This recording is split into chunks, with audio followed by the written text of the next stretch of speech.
Are there people in the back of the room who can hear me? Well, let's change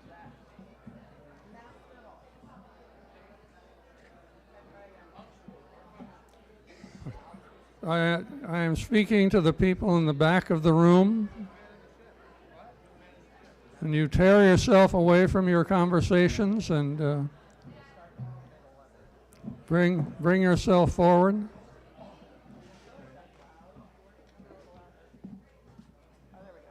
Good fire under control. The oven. Who's gonna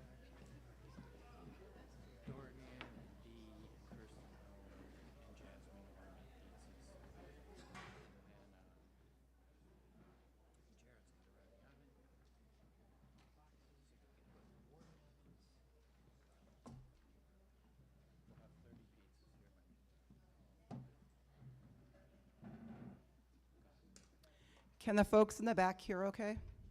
Perfect.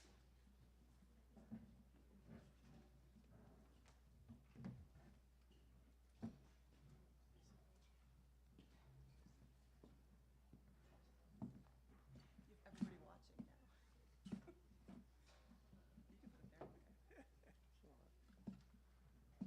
now. Good morning, and welcome to what I think is the 232nd Johnson Town Meeting.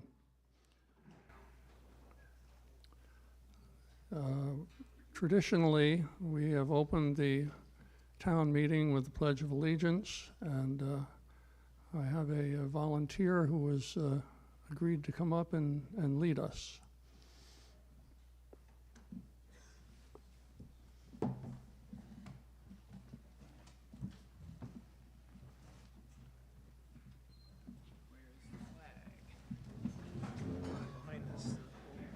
Hello, please join me in the Pledge of Allegiance. I pledge allegiance to the flag of the United States of America and to the republic for which it stands, one nation, under God, indivisible, with liberty and justice for all. Thank you. Thank you, Deb.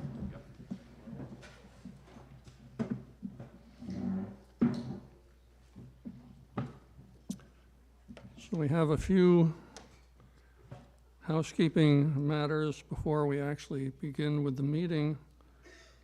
The first is, I believe there's been an Historical Society questionnaire that is here and about, and if you have one, or if you would seek one out and complete it, the Historical Society would appreciate that. We have the honor of two communications which have been sent to the town of Johnson, or more specifically to two of its select persons, which I will read to you, dated March 5th, 2024. The first is addressed to Chair of this board, Beth Floyd. Excuse me. Beth Foy. Dear Beth, thank you for your term of service on the Johnson Select Board and for serving as chair of the Select Board during such a consequential time for the Johnson community. Despite only having served for a year when July's catastrophic flooding hit, I understand you acted quickly under difficult circumstances to support your community through this challenging and fast-moving situation. Thank you for your commitment to Johnson and your neighbors. Your work has not gone unnoticed and serves as an example for others to follow. The state of Vermont and the community of Johnson are grateful for your public service and ability to lead during an emergency response. I join your family, friends, and colleagues in celebrating your achievements and recognizing your contributions to the community. I wish you the best in your future endeavors. Signed, Philip B. Scott, Governor.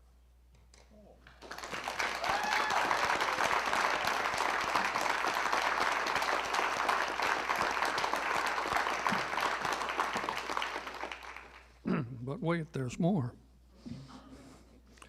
This is I addressed, didn't know this was going to happen. I may not have shown up. good thing I didn't let you know. Okay, okay, thank you very much. Okay, we're going to test. Test, is that better? How about in the back? Raise your hand if you can hear me. Okay. This is addressed to Evan Patch. Dear Evan, thank you for your term of service on the Johnson Select Board and for serving as Emergency Management Director during such a consequential time for the Johnson community. It's clear you went above and beyond to help others recover from the devastating impacts of July's flooding. Not only did you take time off from your job to lead the town's emergency response, but acted quickly to support your community while still new to this volunteer role. Your ability to step up to this challenge is greatly appreciated. Thank you for your commitment to Johnson and your fellow community members. Your work has not gone unnoticed and serves as an example to others to follow. I'm grateful for your public service, and you have made a difference for your community and state. I join your family, friends, and colleagues in celebrating your achievements and recognizing your contributions to your community. I wish you the best in your future endeavors. Signed, Philip B. Scott, Governor.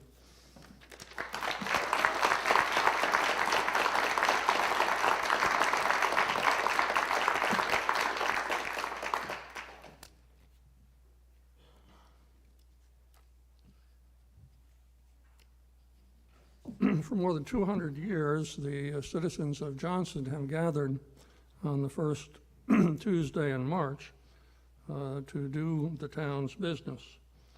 Hang on just a second. I wish to thank all of you who have taken the time and inconvenience to attend this meeting.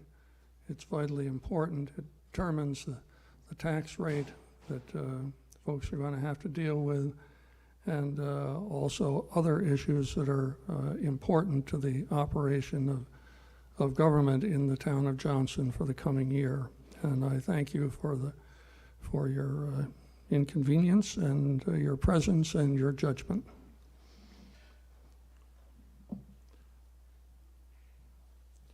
Now, here are the kind of the rules of the road for our meeting. First of all, we need to deal with the question of eligible voters.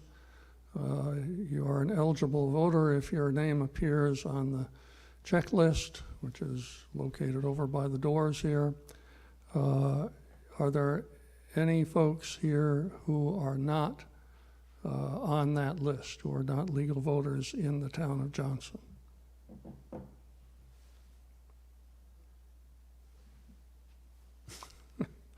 That was a very timid. Okay. That being the case, I am going to request a motion to the effect that our town manager, Thomas Gallinat, and Senator Richard Westman, Representatives Daniel Noyes and Melanie Carpenter, all of whom will wish to address this body, none of whom are residents, appreciate a motion to allow them to address this meeting. So moved. There is a motion to that effect. Is there a second? There is a second. Is there any discussion? Seeing none, all in favor of the motion to allow Thomas Gallinat, Richard Westman, Dan Noyes, and Melanie Carpenter to address this meeting, signify by saying aye. Aye. Those opposed, no. Ayes have it. We are required by law to record our doings here, and in order to do that, we have microphones around actually 3 to be specific. And in order to create a proper record for that, people who wish to speak, who are recognized by me to speak, must come to a microphone, identify themselves to the record, and then proceed with whatever it is they have to say. This is not an optional matter with us. It's a requirement.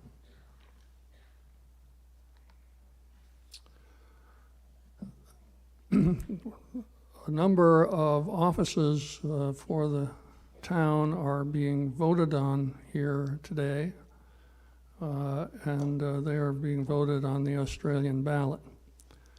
Campaigning for any person who appears on that ballot within this building or on walkways or driveways leading to this building, that kind of campaigning is prohibited by law under 17 VSA 2508, sections A, B, and C. So I appreciate it if you all respect that mandate. At this point, it's after 9 o'clock. I'm sure that the polls have opened for voting, but I will declare the polls open for voting on those items which are on the Australian ballot. And now, probably the most boring aspect of this job, I'm required to read you the warning. So try to stay awake. Warning of the annual town meeting for the town of Johnson, Vermont, March 5, 2024. The legal voters in the town of Johnson, Vermont are hereby notified and warned to meet in town meeting at the gymnasium of the Johnson Elementary School in said Johnson on Tuesday, March 5th, 2024 at 9 o'clock in the forenoon local time to transact the following articles of business. Article 1. Shall the voters elect the following town officers? 1. Elect the moderator for the town meeting. 2. Elect a select board officer for a 2-year term. 3. Elect select board officer for a 3-year term. 4. Elect grand juror. 5. Elect an auditor for 3 years. 6. Elect an auditor for 2-year term, balance of 3-year term. Elect the town delinquent tax collector. Elect plot cemetery agent. Elect Whiting Hill Cemetery agent. Elect trustees of public money. Elect library trustee for a 5-year term. Elect library trustee for a 3-year term, balance of a 5-year term. And elect a library trustee for a 2-year term, balance of a 5-year term. To elect 2 Lamoille North Modified Unified Union School District Board of Directors for a 3-year term. Notice hereby given that ballot boxes for the reception of ballots for the election of town and Lamoille Modified Union School District officers, Articles 1 and 2, will be open at 9 a.m. when town meeting opens and shall close at 7 p.m. in the evening. Next, annual town meeting.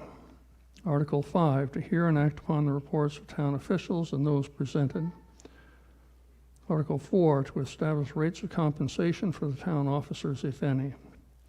Article 5, shall the voters authorize total fund expenditures for the operating expenses of $3,375,751.67, of which an estimated $2,192,185.97 shall be raised by taxes, and an estimated $1,073,565.70 by non-tax revenues.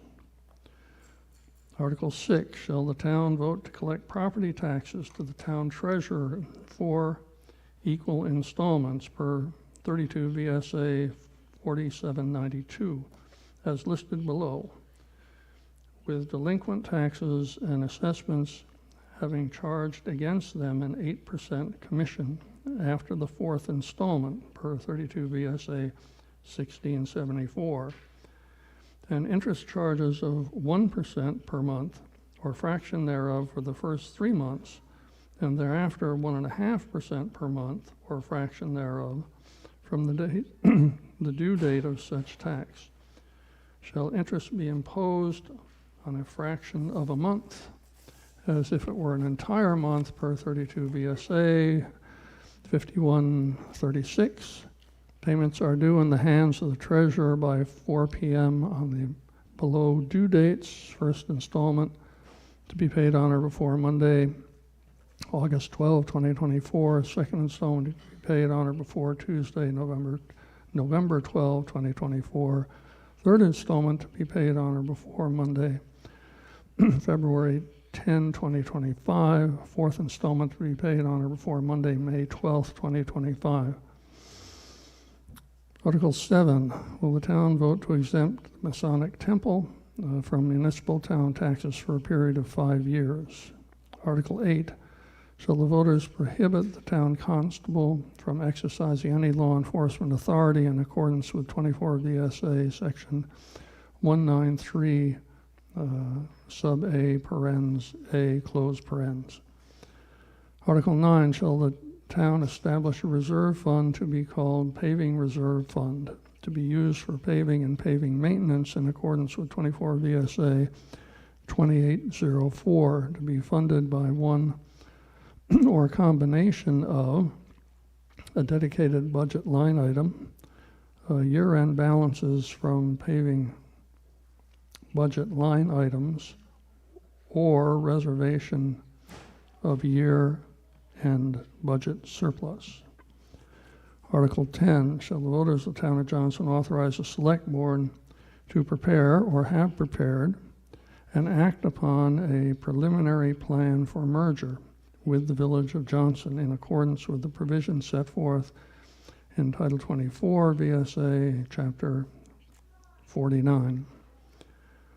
Article 11, shall the voters of the town of Johnson authorize the town to raise, appropriate, and expend up to $60,000 for the purposes of Article 10, contingent on the voters of the village of Johnson approving a similar article to Article 10. Shall the town of Johnson vote to raise, appropriate, and expend the sum of $1,500 for the sport of river arts to provide services to the residents of the town? And finally, Article 13, to transact any other business as may be properly brought before this town meeting. Signed 26th of January 2024 and signed by all of the select board members.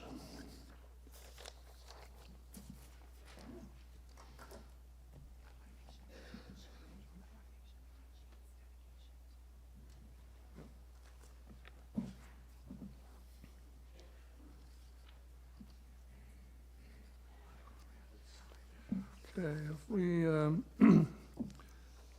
will then move on to Article 3 to hear and act upon the reports of the town officers and those presented. This generally is considered as a report to you from the board with regard to the various tables and reports that appear in the town report.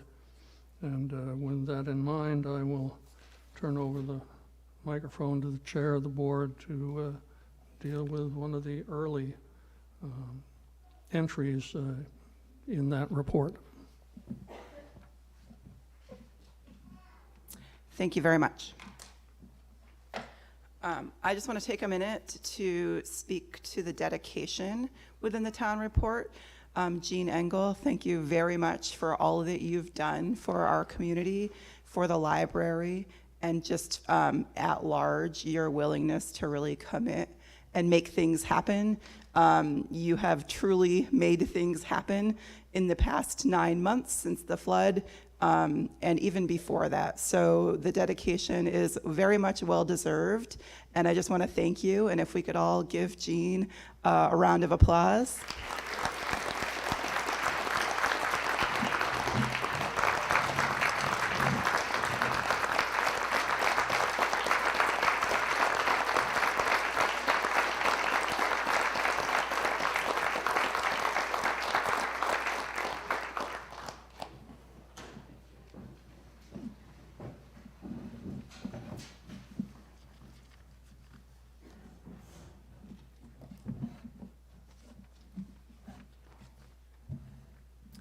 I'm going to turn it back over to David, and we'll jump into budget when we get to the article around approving budget.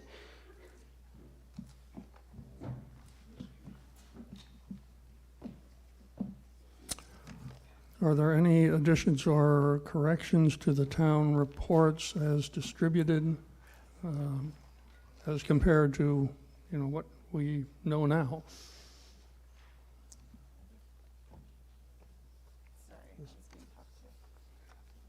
Just the question, is there any corrections that the board wants to make to the town reports? Yes, there are corrections to the town report. We have a updated capital budget spreadsheet that was the approved spreadsheet by the select board. There's one line modified that pushes the, what is the equipment? The backhoe line, sorry, I just couldn't think of the word. I am not a heavy equipment person. But it pushes the backhoe purchase and installments out a little bit to help save some money. So if you're interested in looking at the capital budget very specifically, which is on page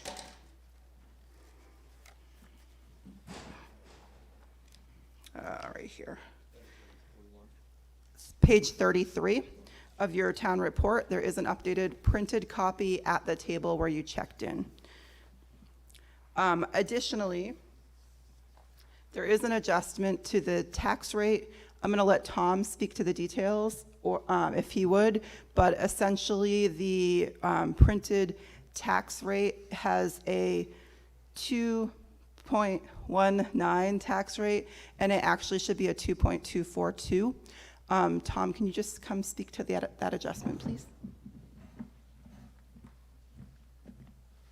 So there's the difference in the beginning is the difference of amount to be raised in taxes each year, and that's 2.24, but the calculated difference in the anticipated tax rate is 2.19. And the reason for that is I reached out to our listers before I put the report together, and the grand list value changes over the course of the year. And so every time there's like new construction or changes in value, like some houses, there were some changes because of the flood, or maybe the grand list value went down, or maybe there was new construction, maybe a new shed was built and the grand list value goes up.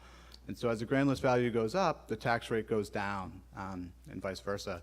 And so as I got a more accurate number, that actually drove the tax rate down. So that 2.19, that's why that's different than the 2.24.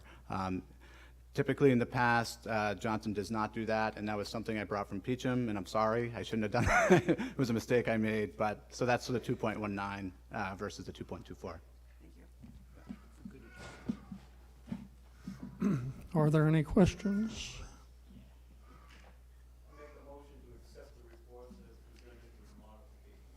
Is there a second? There is a second. Is there any discussion? Seeing none, the motion is before you to accept the reports as amended and explained in the town manager's report. All those in favor signify by saying aye. Aye. Opposed, no. Motion is carried. Article 4, to establish the rates of compensation for the town officers, if any. Is there a motion?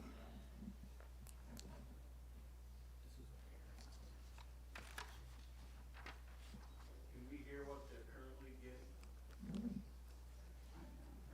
Do you remember those identify, hang on just a second, let's get some good habits going here. Can you identify yourself to the record, please? Eric Osgood, just curious what the current rate of compensation is. Okay. The current rates of compensation are $2,000 for chair and $1,500 for other select board members.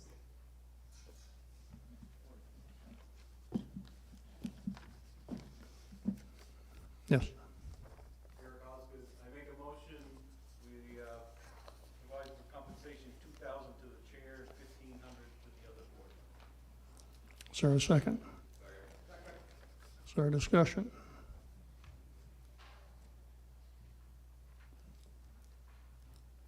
Seeing none. Question is before you. The motion is to establish rates of compensation for town officers at $2,000 for the select board chair and $1,500 for the other members. All those in favor of that motion signify by saying aye. Aye. Those opposed, no. Motion is carried.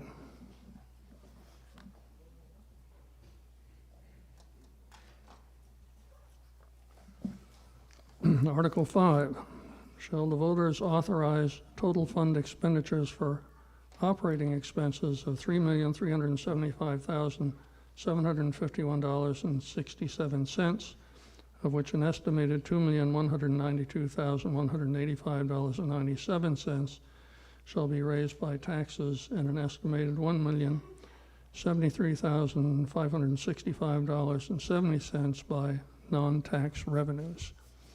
Is there a motion? Motion to approve. Okay. It's been moved to approve the expenditures as read. Is there a second to that motion? Second. There is a second to the motion. Discussion. Okay, here's where it gets fun and a little boring all at the same time. So we're going to start off by we'll go through the budget items within the town report. We'll start on page 19. I actually want to look at the detailed version as opposed to the summary version. And I'd actually like to kick off by talking about property tax revenue versus grant revenue versus other non-tax revenue. And I'm just going to invite Tom just to speak to that really quickly. And then we'll dive into the details of the budget.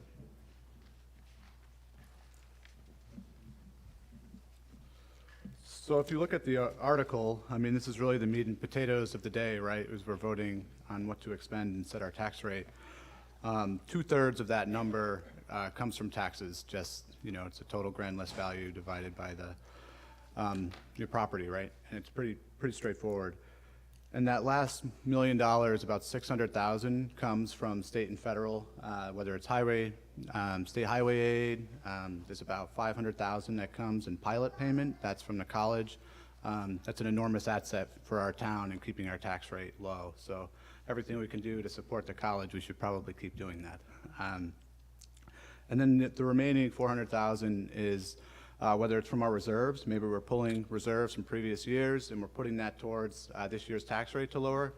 But it's also from grant funding too. A lot of grants are often pass-throughs where you spend $600,000, you get $600,000. And then there's also grants where maybe we use our labor, and our labor actually is already budgeted, right? But because we use our labor, it turns into an income source, and we're seeing that on the highway. Next year, we're working on Footbrook Road. We're putting in a new culvert, and we're also doing some ditching through the Better Roads program. And then the Grant and Aid program is going to continue down Ober Hill. And so those are really exciting projects.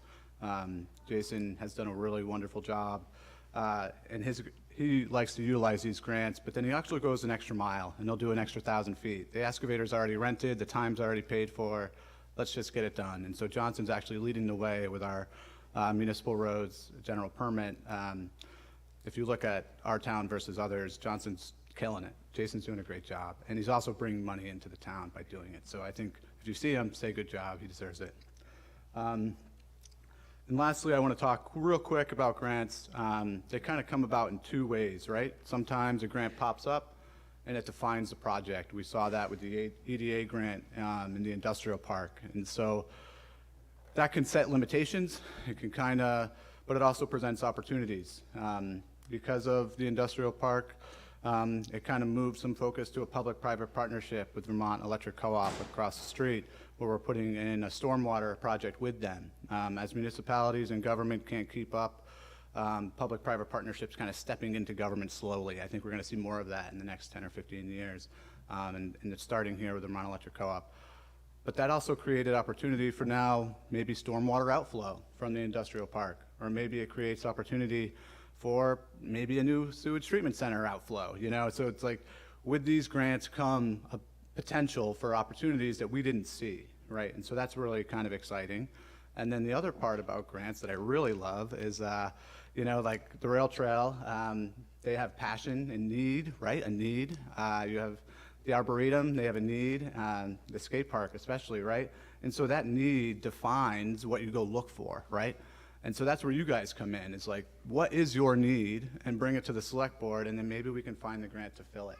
And that really brings the room together. I think last night was one of the most beautiful moments in my municipal career. We had a room full of people, and not a single person said no. It was, how do we get to yes? And it was really surrounding about a future of a historic building, but also a future of a community and the library. And so I think the more we can come together to define those needs, and the more you can actually articulate that to the select board, the better Johnson will be tomorrow. But it'll also help reduce our tax rate in the end as well, kind of tying it all together. But yeah, thank you. Thanks, Tom. One thing that wasn't mentioned and isn't part of that total 1 million non-tax revenue is the grant that we were awarded from Northern Borders Catalyst Program. We were awarded an $861,000 grant. There will be matching funds that need to go along with that. You'll hear more about that from the board, but you will not see that in the fiscal year 25, which starts July 1. Those numbers don't include that. They're included as we get a little bit further into the process and we start collecting some of those funds when the work begins, potentially as early as this fiscal year. Okay, stepping into the budget and just going through a quick review. So we're looking again at page 19. We're going to be looking at column G, so the very last column is the proposed budget column. Right now, the current taxes are listed at $2.192 million. And then I'm just going to basically scan through, ask if anyone has questions on each page, and I'll point out areas that I think are of importance. I won't go through every line item. So for the first page, I don't have any specific notes. Are there any questions on page 19? I'll give everyone just a minute to scan. Okay, seeing none. If you do have questions and we've passed by, just raise your hand, come to the mic, say your name, and we'll go ahead and get your question answered. Moving on to page 20, there is one, we're looking at revenue still, and there is one notable item within column F, which is our current year, estimated year end, and that notable item is on row 61. It's called ARPA transfer, and this is where the ARPA money that came in from COVID through federal dollars and through the state, the state distributed through federal dollars. Johnson was awarded, I believe, over 600,000. You can correct me if I'm wrong on that number, but I think that's the correct number. Thank you. And we decided to bring that into our operating budget because if we didn't spend the money, it would, by a certain date, it would disappear. So we needed to do something with it quickly so that we could use it later. We'll talk about this ARPA money again in a minute, but one notable thing is that this number reflected in the actual year end or applied to our operating budget isn't the total $600 and whatever thousand, because some of it has already been spent. $46,500 was spent on engineering work that we needed for the light industrial park. And $50,000 was applied and spent for Lamoille FiberNet to help get us high-speed internet access universally, so everyone has access to affordable high-speed internet. And from what I hear, they're making really great progress. So we did contribute $50,000 of ARPA money to that.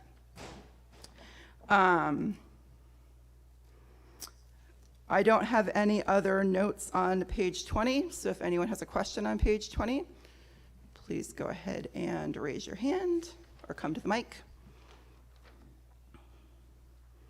Okay, page 21, again, we're still looking at revenue. The only thing that I'll just call out is our total revenue is $3.375 million. And then we get into expense. So expense begins on line 128, still on page 21, and moves into page 22. On page 22, we're talking about general administration expenses and select board expense, which is basically government expense. It's a catch-all for anything we're spending money on. One thing I do want to call out very specifically on page 22 is on line 160. There's a lot, it's called Select Board Consultant Services, and it really is about using vendors or consultants for different work. In this case, in our current year, for estimated year end, we expect to spend $58,500, and the reason for that is engineering study costs. So some of those engineering expenses for the light industrial park. Okay, any questions on page 22? Eric?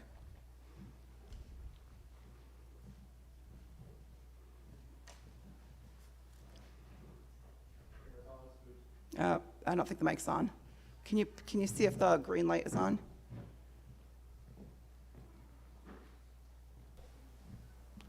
Eric Yep. Osgood. I'll just begin by saying it's a lot nicer being on this side of the table than that one. There's still time, Eric. Line 155, reappraisal fund. Just wondering, what is the CLA now? What do we have in the reserve fund? And when do we think a total or a complete town reappraisal will need to be done? Those are all good and hard questions. So we can see what is in the reserve fund by going to page 30, page 30.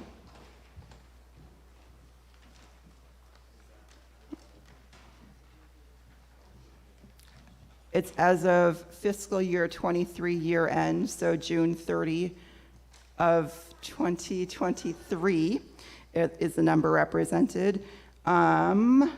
Which line is it? Anticipated, okay. Right now we have, sorry, I'm gonna use one of $310,780. Thank you. Our CLA is 74.15%, and our COD is 22.64%. And you will also see that we are proposing with surplus for the end of the year that we add an additional reappraisal, $20,000, assuming we have surplus at the end of this fiscal year. And sorry, Duncan, I don't know what I'm reading. Do you want to speak to it? That should,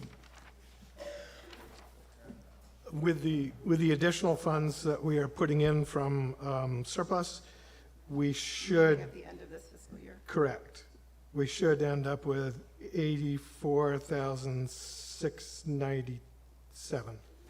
Actually, that's the 2023 surplus being applied.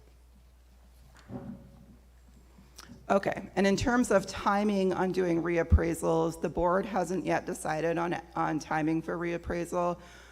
We expect that we will get a letter from the state of Vermont telling us we have to do a reappraisal within a certain amount of time. We have yet to receive that letter. So we are working through what it could look like for reappraisals over a period of time, but we have not settled. So a question for a new board. Unless somebody else on the board wants to chime in. If you do, you need to come to the mic. The state has suspended the requirement for reappraisals as of right now, correct? The state has suspended the reappraisal requirement for now. It's just a statement. So last we heard, the state of Vermont has suspended the requirement for reappraisals, but that will change at some point in the future. Did I answer all your questions? Thank you. Okay, I'm glad you asked questions. Okay, so we were on page 22. Are there any other questions about expenses on page 22? Kyle? Kyle News. Not really a question, but just a thank you for the forward thinking on putting money in the grant matching fund. I think that's really, really important for the future of the town and getting grants. So thank you for that, and please continue. Thanks, Kyle. I agree. It's better than coming out of the operating budget. Yeah. Okay, moving on to page 23. The thing that I would like to just call out, let me just make sure that this is where it is. I didn't note it on my page. I should have. This isn't where it is, sorry. No notes on page 23. If folks have questions, please ask. Okay. And these again are just, miscellaneous operating expense. And then we move into buildings and ground. And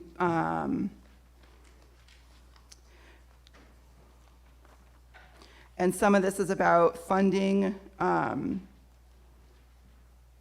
repairs to buildings and that type of thing, mowing expenses, that type of thing. One thing I do want to call out on page 24, which is a significant part of our budget, is law enforcement, line 250, is $500,000, and I just want to call it out because it is a big line item. We typically work with Hyde Park and Wolcott and the Sheriff's Department to discuss what the increase will be, and that is a 3% increase from last year. So I just want to call it out.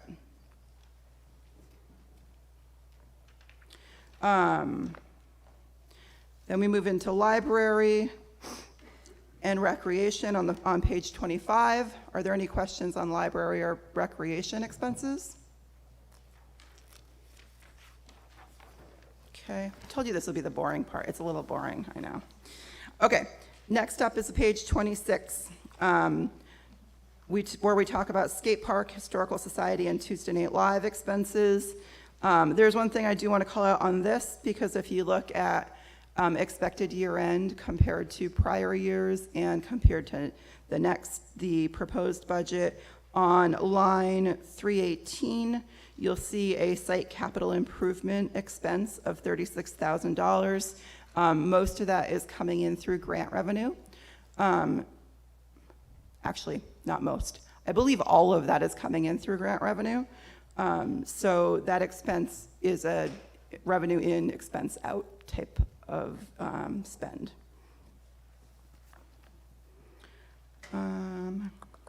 Okay, moving on to page 27, where we get into the highway budget. Oh, sorry. Yes, Kim. It's Kim Dunkley, and I just, yes, I'm behind the I'm behind on you. Page It's okay. 24, there was a clock expense, and I just wanted to find out how the town clock, if there's any updates on that, and if we will have a town clock that works. I'm going to hand over to, oh. Okay, Mark is our clock expert. And so if you don't mind, maybe we can see if he shows back up. And Evan, will you text him? So can I hold that thought, Kim, and come back to you? Thank you. Okay, skate park, historical society, Tuesday Night Live, we talked about, okay, getting into highway. Tom spoke about, so looking at the rows 377 and 378, it's about capital projects. Those are largely grant funded as well, and Tom spoke about the projects that are expected on Footbrook and Oberhill earlier when he was speaking. So that's where some of those expenses for fiscal year 25 come in. Just going to hold there to see if anyone wants to. Don't see a lot of heads down, so I'm going to keep moving. Moving on to page 28. Again, we're still in highway budget. One thing to call out on highway budget on page 28 is line 395 on culverts. You'll see that our current estimated year-end spend is up. We did purchase additional culverts, hearing that the costs would go up at the time we purchased them. So we got a little bit more than normal. And you'll see that our fiscal year budget 25 is lower than our year-end expected for this year for that reason. And we also got some grant reimbursement for a little bit of that too. I don't know the exact number off the top of my head. Questions on highway budget overall? No? Okay. Excellent. And then we'll move into page 29. And these are the requests for community allocations that we've historically supported. And there's no change there in terms of that support. And you'll see that one of our future articles is about adding an additional community resource. Okay, so moving on to that's all budget, operating budget. If there's any questions on operating budget, please go ahead and come to the mic. In the meantime, I'm going to move to page 30, where we talk about cash on hand. You can see at the top of page 30, the top half is about the reserve funds we have set up and the dollars in those reserve funds. And again, that's as of June 30th, 2023. And then in the midsection, it talks about the approved reservations for cash on hand. And then the bottom section talks about proposed reservations of reserve funds, assuming we have surplus. I'm not used to talking this long. So, questions on cash on hand? And the following page is about reserve fund balances. And you can see the fiscal year 22 and fiscal year 23 end of year balance with the change. Again, that's as of June 30, 2023.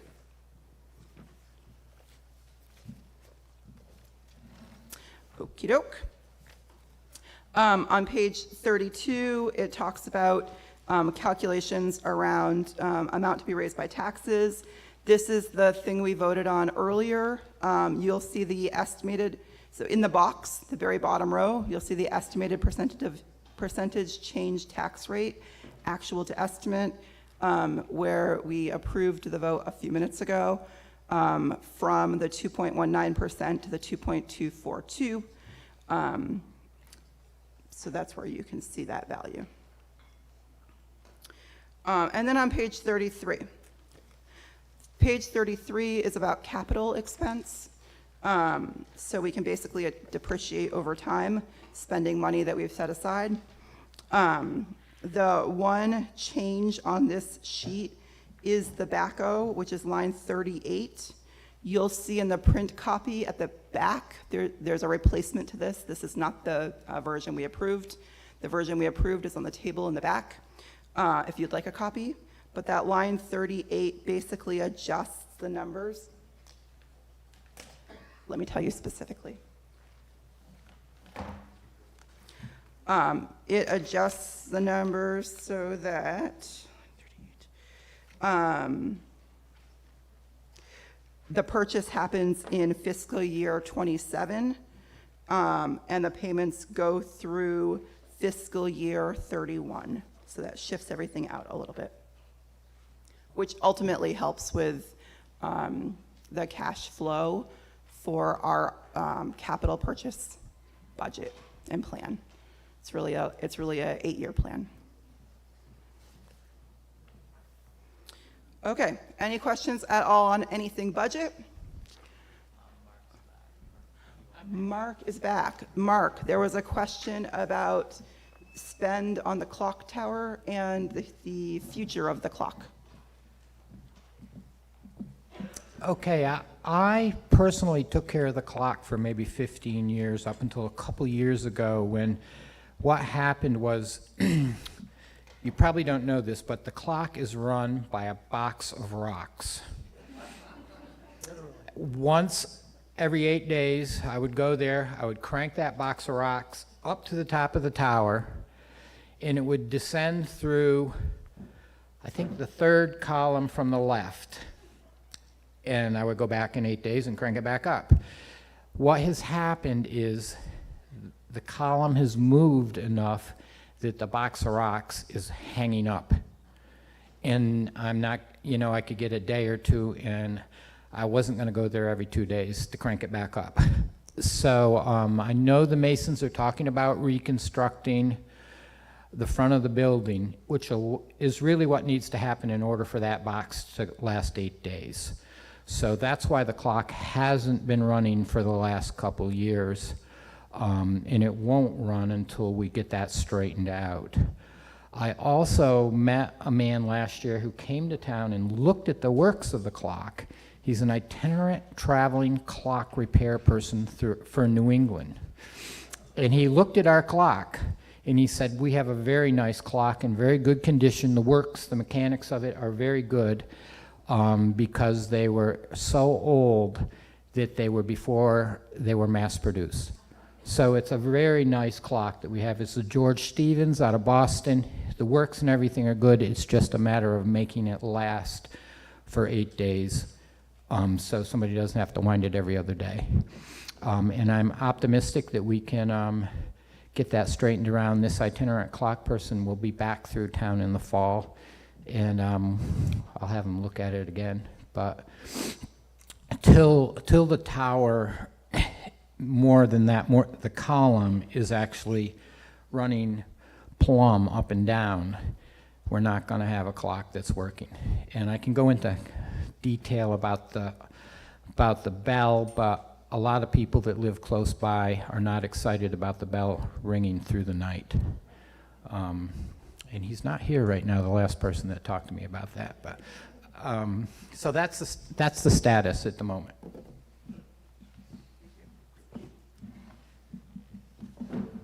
It is right twice a day.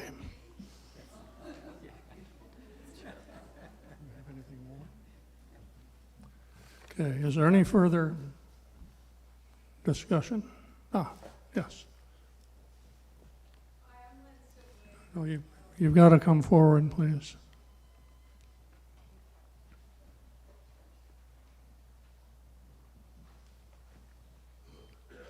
Thank you. I'm Lynn Sibley, and I don't know if I should be asking or making this comment at this time. I know there was a comment about CLAs and appraisals of the town. It's taken me a while to understand what that is, and I'm not sure if people know that the CLAs contribute quite a bit to our school budget. And, you know, I think that to understand, I mean, Johnson's at something like 70%. And as these CLAs go down, unless we have, you know, there's been talk about the, all the, oh, help me out here. All the appraisals that need to be done. It's a significant impact on our budget and on our school budget.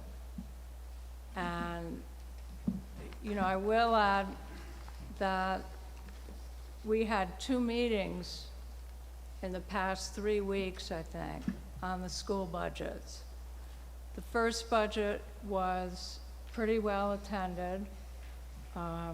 There had been a student presentation, plus there was a dinner served.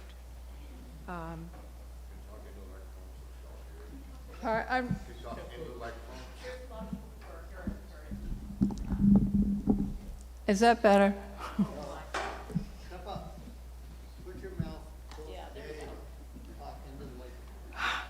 You know, I'm ready to just go.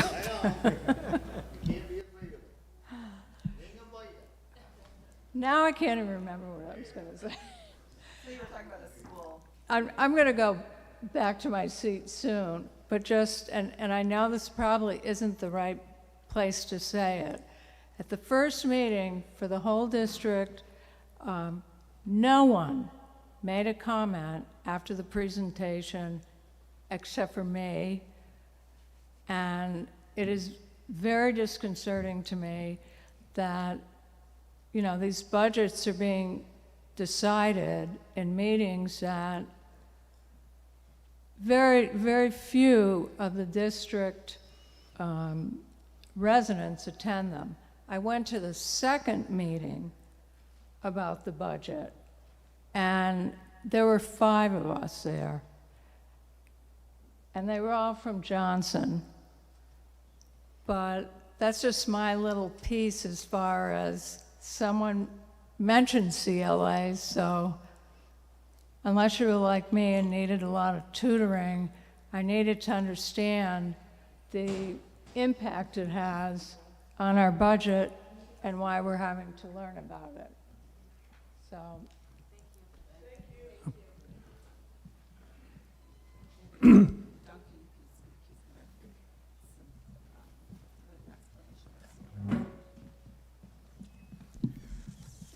So in response to Lynn's a very appropriate question about CLA,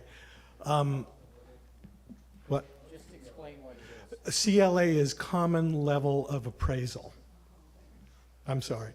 So that's a term that is used by the state education department when determining what the statewide education property tax rate should be. And for every percent below 100% of common level appraisal, the tax rate goes up, okay? But what the common level of appraisal is intended to do is equalize the tax rates between towns. So if our CLA is low, our tax rate is higher, but if we were at 100%, essentially we'd be raising approximately the same amount of money under a lower CLA as opposed to a higher, closer to 100% CLA. So there is some penalty amount figured into that. The legislature last year did amend the law. It used to be if you fell below 75%, it was a mandatory reappraisal. What we found out with COVID and the change in land prices and sale prices is there were 135 communities faced with having to do a townwide reappraisal because they fell below 75%. So the legislature said, that's not sustainable. There simply aren't enough companies out there to perform the reappraisals. So they amended that. So that's what we're facing right now. I may or may not be on the board at the end of today.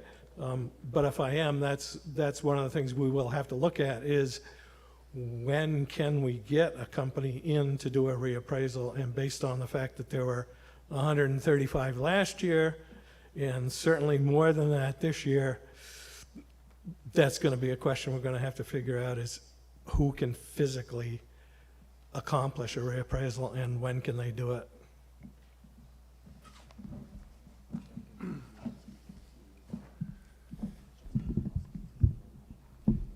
Just give me a minute.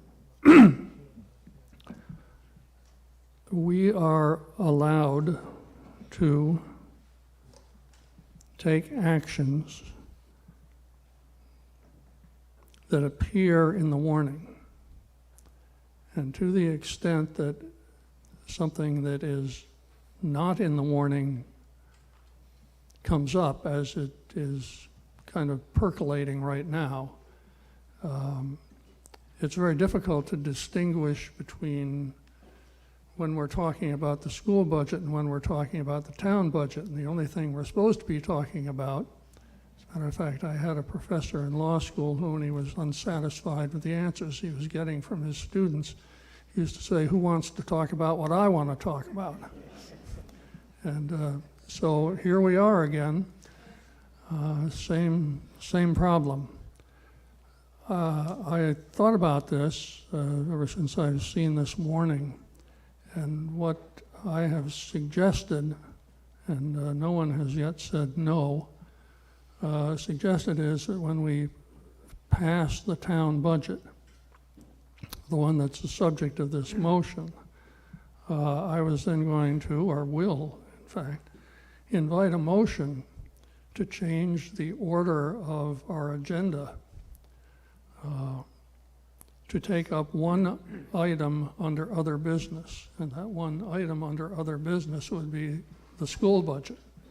Now, we can't have a motion on that subject, but in the context of other business, we can talk about it.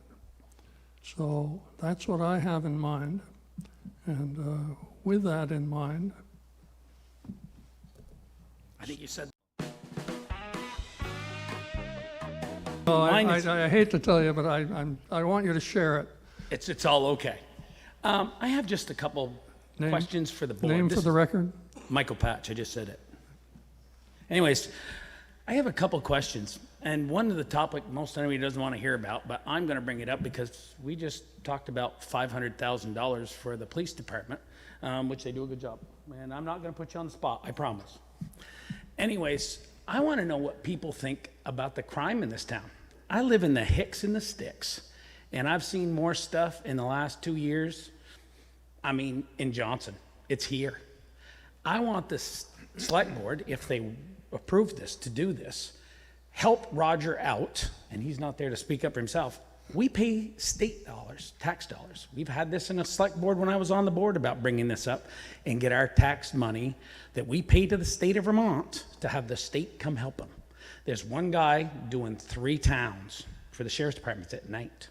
That's a lot of problems. And if you guys got scanners, which I know most of you guys do, because I've heard you call me, turn around and say, "Yep, we heard that shooting at 9:38 at night. Oh, we just got drug dealers up on the top up there and they just burned a car." I mean, here you go, guys. It's here. Burlington's not that far. Look at the crimes, guys. We are talking the budget that you've got in here. Well, we were talking all the stuff in school board. I'm not going to bring up the school boards. Massive millions of dollars. I think the board should send a letter, whether it does anything or not, saying Johnson pays our taxes. We want our percentage too. If you can do Cambridge and Waterville and a lot of these other places, which they're helping them, we want ours too. And you're talking about backup specifically. I am. I want them here just like anybody else. We pay our tax dollars. It's our right. Everybody else is there. So we want to see them. Second part of that is, and that's what I would like you guys to do. You don't have to answer anything. I just want you guys to hear it. And I hope most of you people say the same thing. Hey, we're paying our tax dollars. Let's help them out. I'm not saying take anything away from them. It's only so much we can afford. And we're already paying for something else for every towns. Let's get our cut. Second part of this part is delinquent taxes. I brought it up for years, delinquent taxes. Why are they not cleaned up? Used to be a couple of years, they posted it, it's gone. We're seeing them on there, help me out, 5 years, 6 years? Yeah, they have been extended since COVID. You're actually to do some cleanup on them just a couple months ago. I don't know, Rosemary, if you want to add anything to that? And we're in the process of setting up tax sales for some of those properties. But we're not gonna go 4 or 5 years anymore. If you can't pay them, get rid of it. Each year, the board looks at it and decides what action they want to take. So I think the board is hearing you, though. Well, I hope so. Yeah. And the last part of it is, guys, you guys did a wonderful job through the flood. You guys, everybody in the town, you guys, the village, you guys did a wonderful job. There's no doubt about it, and I wanted to bring that up too. You guys deserve a lot. You really did a good job. And that's all I got to say. Thank you, Mike.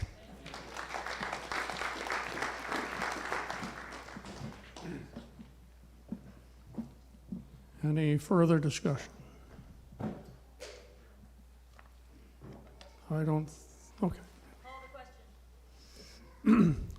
Is there a second on the motion to call the question? Second. I'm going to request unanimous consent. That means, and if you agree with going ahead and calling the question, you say nothing. If you want to continue, you say you want to talk some more. Anyone want to talk some more? Seeing none, we have consent, and we move on to voting on the motion. And the motion is to authorize total fund expenditures for the operating expenses of $3,375,751.67, of which an estimated $2,192,185.97 shall be raised by taxes, and an estimated $1,073,565.70 by non-tax revenues. All in favor of that motion signify by saying aye. Aye. Those opposed, no. Ayes have it, the motion is carried.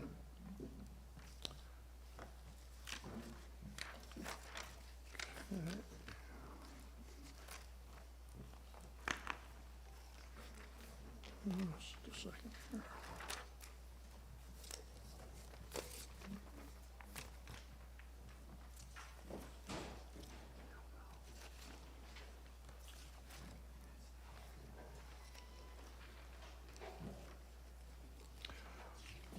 Okay, as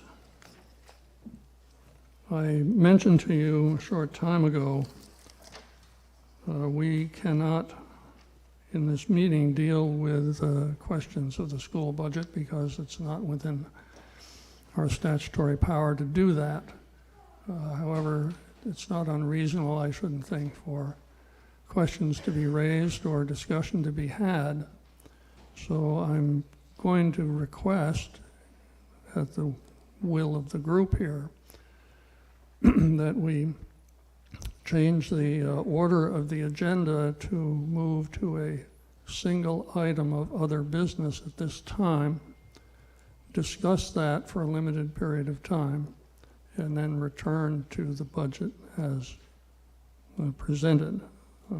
So we would have one other business item, and then we would, at the end of that, no motions can be made. It's simply discussion, and after a reasonable time, we'd move on to Article 6. Is there anyone who would?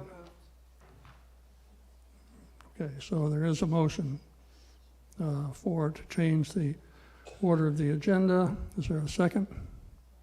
There's a second.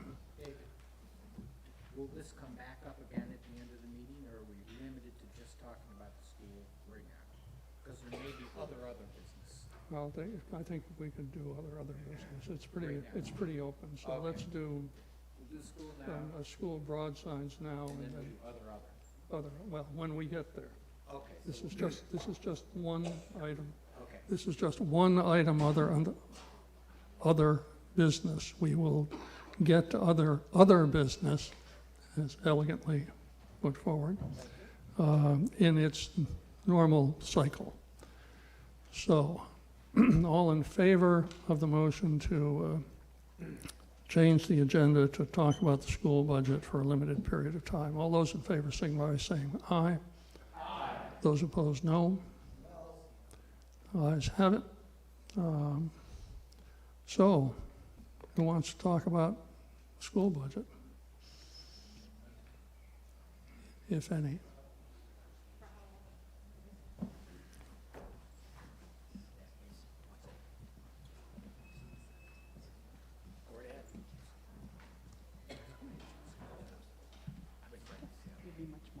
I doubt it. They don't listen a lot. Hi, I'm Sue Lovering, and I have an observation about the school board budget. I have two observations. I did attend the school board budget meetings. I was really offended by the fact that nobody ever shows up to these things. There's a lot I'm offended about, but we won't go into the whole thing. It's been said to me that, you know, you have to accept the budget because it's all about the CLA and the state directs everything we do and nothing you can do about it. Well, the bottom line I think is being missed, and that is that the tax bill is becoming untenable. The school board budget is most of our taxes.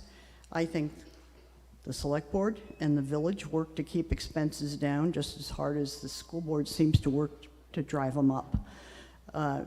In the future, right now we're talking about a 25% increase, I believe Walter said. In the future, they want a new facility and a new track, which are going to be hit within a couple of years. The bottom line is we got people on fixed incomes that are self-employed that simply can't pay it. And I go back in my mind to a teacher who said to me when we were talking years ago about building a new school, I said, what if a person loses their home because they can't pay the taxes? And she said, I don't care, I want a new school. There you have it. The other thing that offends me is that we got kids coming out of schools who can't add, subtract, or write, or spell. Give me a break. The U.S. has fallen behind in education. I think we should do something about it. Thank you.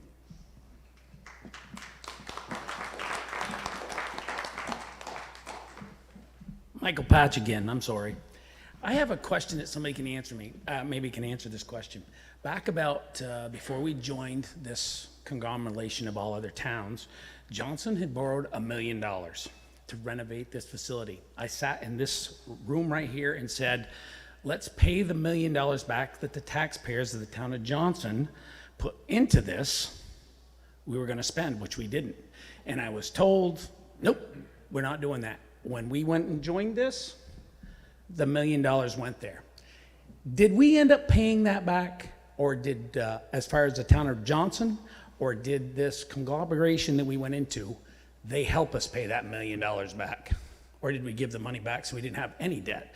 And I think this is gonna be a Duncan, I think, or Rosemary. I asked this question, I know. Yeah, I think it's a school board question from somebody at the time. I happen to have been on the school board at the time, but I don't remember specifics, and I think Katie was too, and I don't know if you remember specifics. What I do recall at the time we voted for the unified district was that ultimately that it was presented as the taxpayers of Johnson would save money. Well, it turned out we didn't save money, but in terms of debt, the whole district assumed debt, both assets and liabilities. In terms of paying it back, though, I feel like we had paid most of it back at the time that the merger occurred, a good chunk of it. No? Okay. You had $1 million in your hands that wasn't spent because we didn't do the renovation yet. Okay, I gotcha. We did put it in a capital reserve fund, before the merger, so that it was specifically allocated to school buildings and maintenance or something to that effect for the Johnson School. I know we put a pot of money in the reserve fund that was dedicated, because once you have a reserve fund, you have to spend the money based on the intent of that reserve fund. So we did put a big chunk of money. I'm sorry, I don't remember specifics. That was a long time ago. One thing, and I'll let you get out of the hot seat. It's So okay. the money. It's my last day on the hot seat. You It's bring okay. it. You've done a wonderful job. You really have. Thank you. The point that I'm trying to make is, so this money, if it did go into a fund for in here, so once we joined this thing where everybody was supposed to pay it, we still had a pile of money that we can use for our own projects in the town. Yes, it was specifically for the Johnson facilities, yes. And why would we do that when we were with a thing that would take care of all our debts by joining this? I wanted to pay it back, just give the money back, which we could. I already looked into it, and nobody wanted to. I just want people to understand I don't know the money. answer to that, Mike. Okay. I understand. Thanks for taking the question. But people, money is real.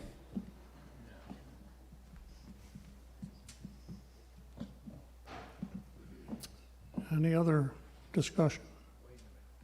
Wait a minute. Well,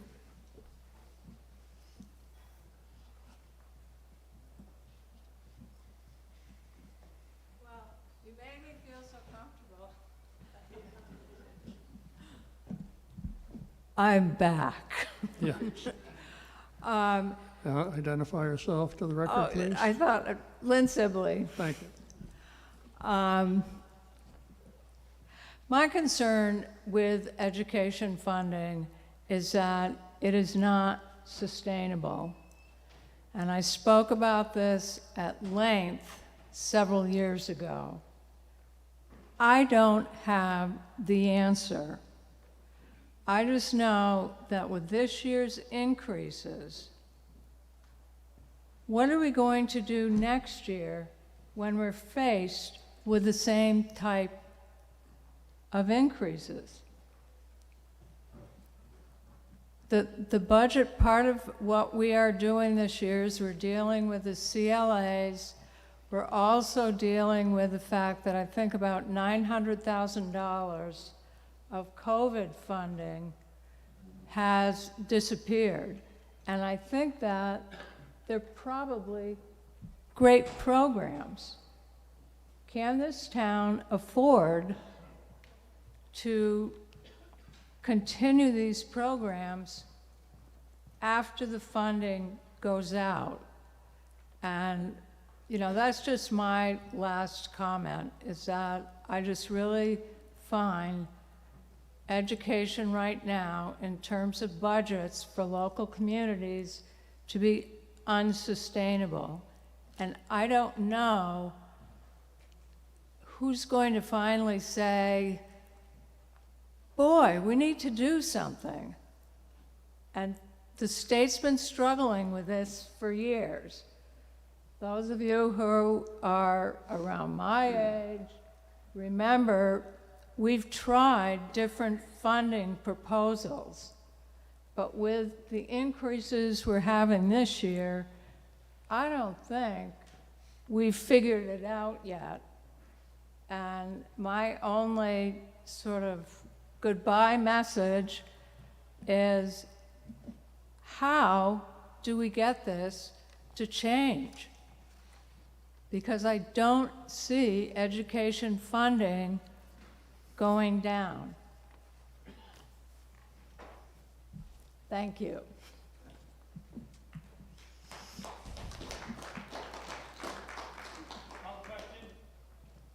There isn't one. There's no question to call. My watch is going to call it in probably about 5 minutes. Go ahead. I just have one comment. I'm Identify. Lois Fry. Thank you. And I've attended pretty much all the school board, annual school board and budget meetings that I could since it started. One of the problems that I have found is that there's a real lack of communication from the school. One of the ways that that might be changed is if more people contacted the school and asked to get information out to us. We don't know when the school board meetings are. That, you know, it drives me crazy. But I do know, because I read in the Vermont Digger, I think, that the legislature has some people that are looking at forming a tax commission to look into how we fund education. And I think that that is sorely needed, because as Lynn said, we need a change. And the only way we can get it is if people participate. I think it was mentioned there were 44 people at the annual school meeting, and there were 8 at the budget information meeting for all 5 towns. We have to get people thinking about how their dollars are getting spent. It's for the good of the kids as well as for the good of us taxpayers. Thank you. No, John, just wait a second. You're second in line. How's it going? Chris Turner, Johnson resident. So I just wanted to speak real quick. I work with Lamoille County Sheriff's Department. I'm a school resource officer in Lamoille North. So I work in all the elementary schools, in the high school, the middle school. And I just wanted to bring attention to the fact that how COVID has impacted the students, all our kids. And there's a big dynamic change in the way behavior and learning is happening now, especially in the elementary age. We're seeing a lot like 2nd, 3rd grade, just how COVID has impacted. So there's a greater need for teachers to be trained. There's a lot more teachers that don't want to teach anymore. And so we have to attract and hold on to a lot of those teachers and everyone that's working in the schools. But as far as I understand it, and correct me if I'm wrong, a lot of the increase of the taxes isn't necessarily increases in expenses, but it's how the CLAs are impacting all of our taxes. And so I just wanted to bring attention, there's a lot of increase in need in the schools that we didn't have 3-4 years ago that we now have. And a lot of people that I know here work in the schools, and I work with them. And it's a tough time to be in the school system. And so that's just the way I understand it, is the increases from CLAs and not expense increases. But there is definitely a need to increase wages for school staff and to attract new talent and hold on to the talent that we have. Thank you. Thank you. John?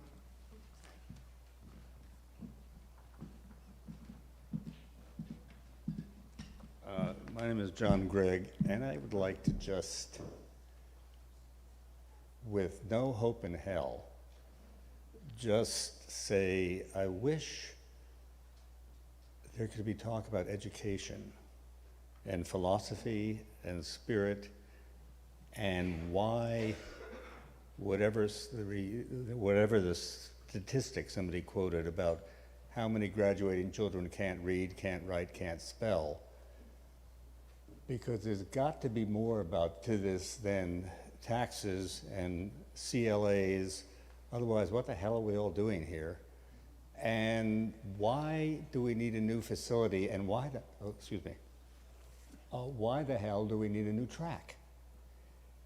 Because if somebody can run fast when they graduate from the school, they could get old like the rest of us and not run fast. Whereas if they get an education, they might, as they get older, even approach wisdom. And the reason I say there's not a hope in the hell in this, it's sort of like saying, well, it would be nice if people were kind to each other and we had world peace. It's about at that level of absurdity. But I just want to state something, or put it in this meeting, that education is really a lot more than money. Hi, my name is Olga. I'm a Johnson resident. I just wanted to speak very briefly. I'm a homeschooling parent, so I just wanted to represent that demographic of families that homeschool their children. And we don't receive any of the money that are taken out of our taxes for education. But what I did want to say is, quintessentially, the most important thing I believe that's coming out of this conversation, and thank you for allowing it, is that we really do need to make an effort to attend the school meetings and the budget meetings and to ask questions. And I would say probably one of the most appropriate things would be to attend these meetings and really try to understand, and maybe even look into if audits are available, to really understand where the monies are going. If more of us do show up, whether we are parents of kids or just because we're residents, I think that will make a bigger impact. And the reality is that some of us are going to get taxed out of this state. Many people are on fixed incomes or are lower income, who by the grace of God were able to buy a house and aren't going to be able to stay here and raise their families, because if taxes keep going up, it's just not affordable. But thank you.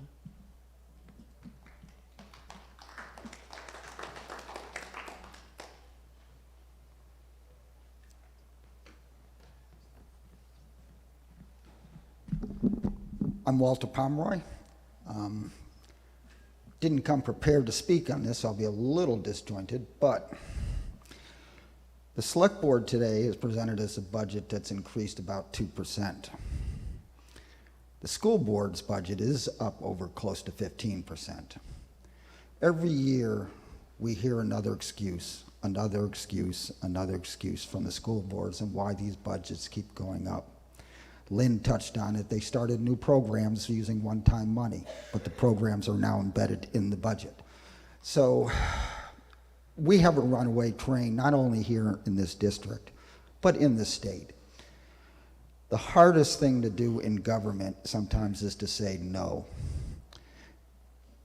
Our governments don't seem to be saying no. It is time for the people to stand up and say no. We cannot afford these tax increases. I'm sorry, I can't afford a $700 increase in my tax bill. I mean, that is just ridiculous. And ultimately, it's going to impact us, it's going to impact Johnson, it's going to impact this state. It is time the taxpayers stand up and say no. So I urge people to say no. Thank you.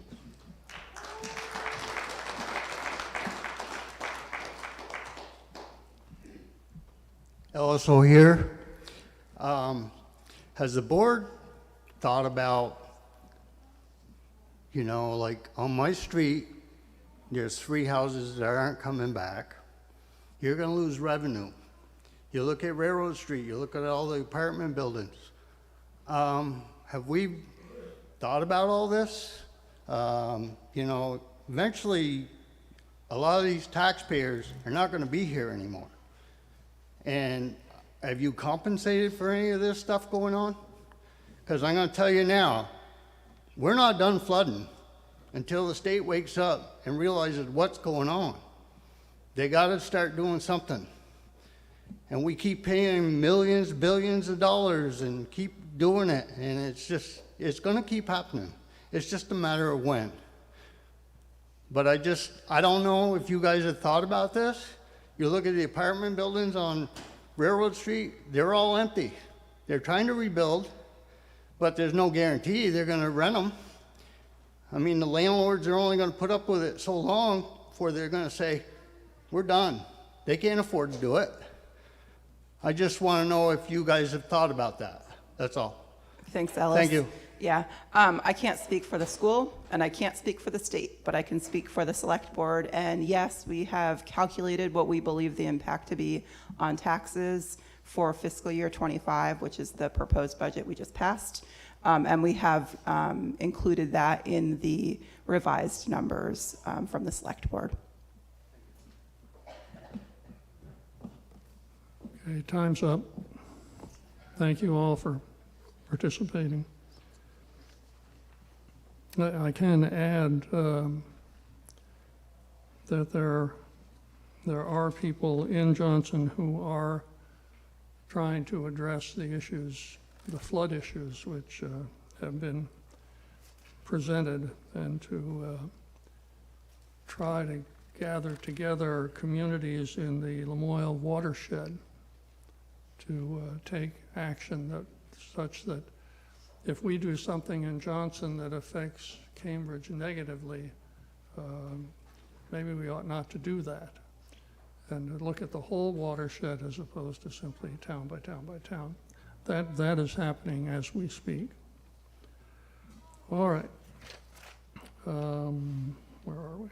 Oh, yes, shall we collect property taxes? Seems apt after this discussion.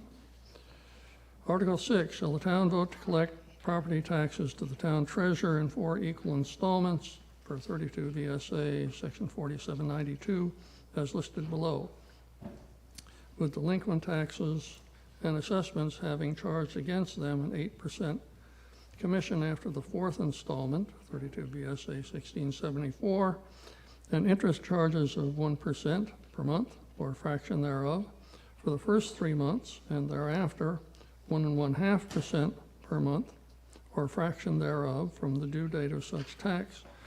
Such interest shall be imposed on a fraction of a month as if it were an entire month per 32 VSA 5136.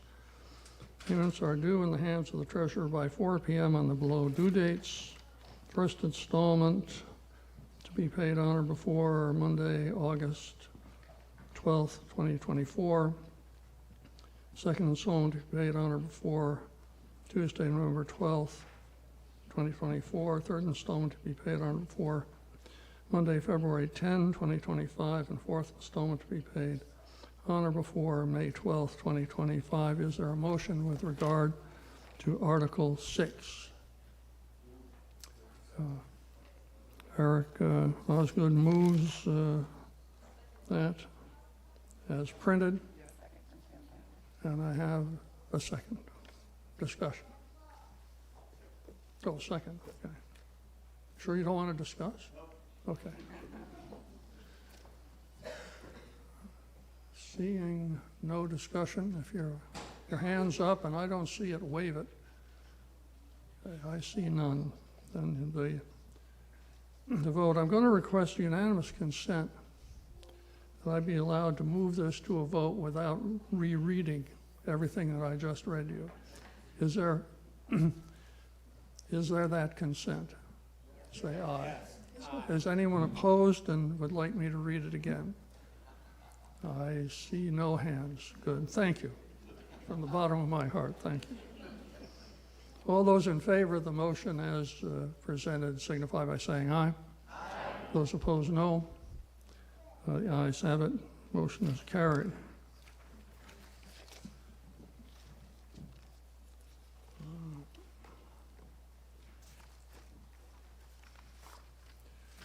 Go to Article 7. Article 7.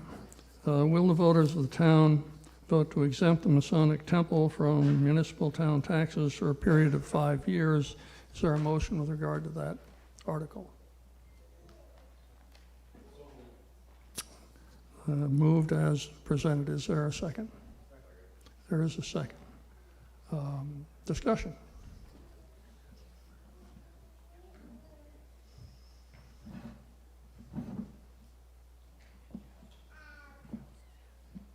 It's like a silent discussion.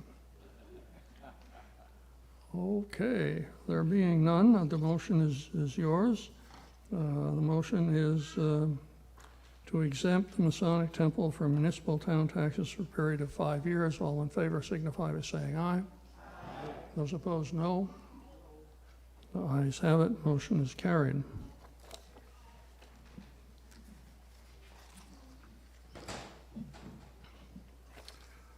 Article 8, shall the voters prohibit the town constable from exercising any law enforcement authority in accordance with 24 VSA Section 193A, open parens, small a, close parens. Is there a motion? We have a motion. Is there a second? There is a second. Is there a discussion or explanation? Noel Dodge. This is a technical correction, I believe. It's 24 VSA subsection 1936A, parentheses A. Very minor, but wanted to be correct. Okay, there's been a proposal to change the wording by deleting the first lowercase a and inserting the number 6. Is that correct? Nope, just insert the number 6. The 2 A's are correct. Oh, okay. So 193 6AA. Correct? Okay.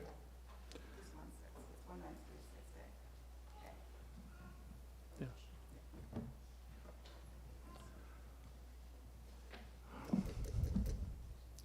Just a second.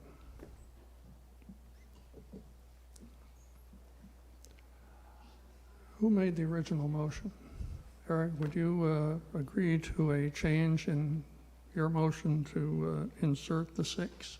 I'll take Noel's word for it, and I agree. And the second was from Doug Moldy. Okay, so now we're square with Robert's Rules of Order. Just in case you're curious, this is the latest edition of that. And it has 714 pages, if you'd like me to read. And that's up 10 from the last edition. So, okay, so we've got a motion. It's seconded. Agreement to the modification of it. Is there any discussion of it? Eric?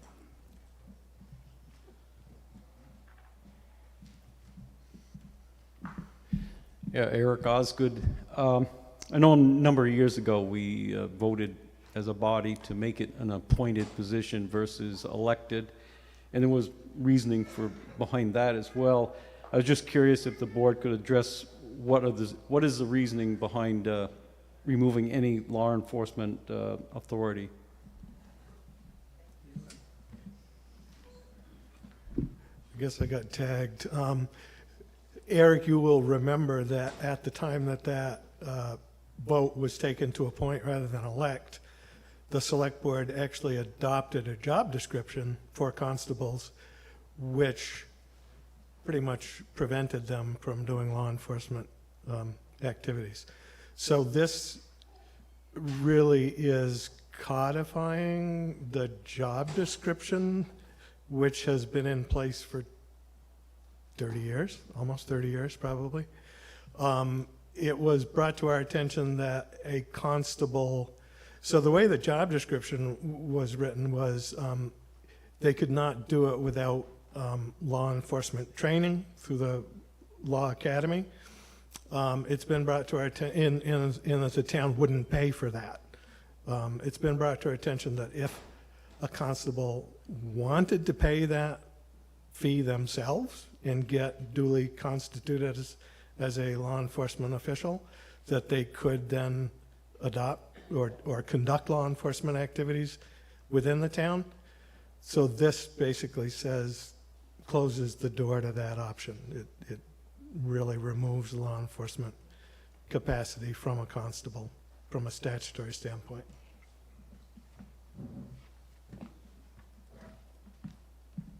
Kim Dunkley just asking if we want to leave the door open, then we would vote no to this.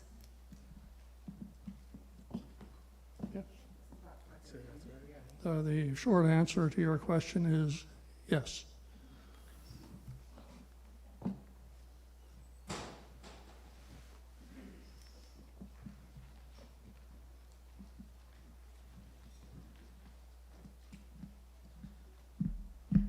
I guess I have to ask the question, we've already heard somebody mention it earlier, we've got crime problems. And what I'm looking at right now is you are basically shutting the door, locking the door, and preventing an alternative answer to our crime problems. Right now, you have the ability to appoint the constable, so you can somewhat address this issue. We may decide that the sheriff's budget actually needs more. Either it's not the answer, or we may want to supplement the sheriff's because crime is getting out of an issue.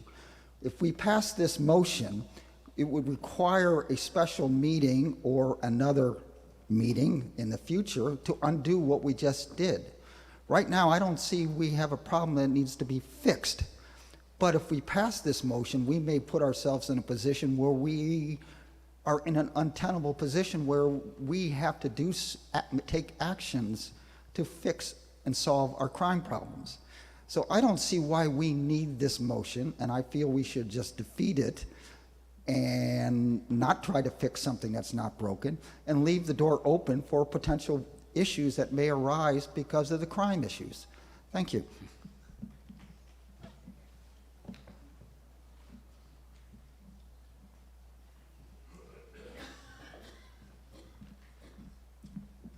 Hi, Jackie Stanton. I think I'm in support of this motion, but I want to back up because we've heard a couple times now about this rising crime rate. And I'm aware that this is a perception that people have. And I see it on social media every time, there's some shoplifting, whether it's at Get Yours in town or the Jollies, that the post is shared hundreds and hundreds of times. And so I think that kind of amplifies that perception. My question is, I haven't seen any data that supports this perception that people have. And I'm wondering if anyone has, or if that data exists, or if this is just a perception that people have.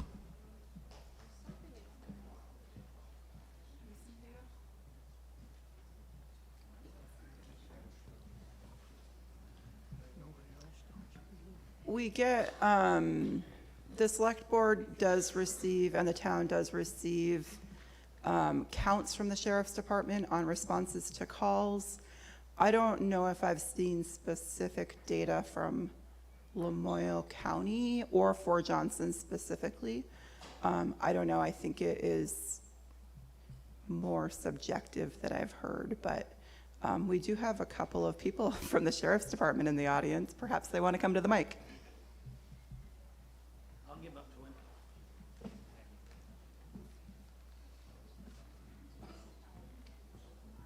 Just remember, I didn't drag you up here. Good morning. My name is Sergeant Watson. I work for Lamoille County Sheriff's Department, and I do have some numbers, crime stats for the past year for the 3 towns that we patrol in. Since we're in Johnson, let's start with Johnson. There were 68 traffic accidents last year. There were 15 burglaries. There were 73 citizens disputes / family domestics. We had 22 DUIs. We had 510 motor vehicle complaints.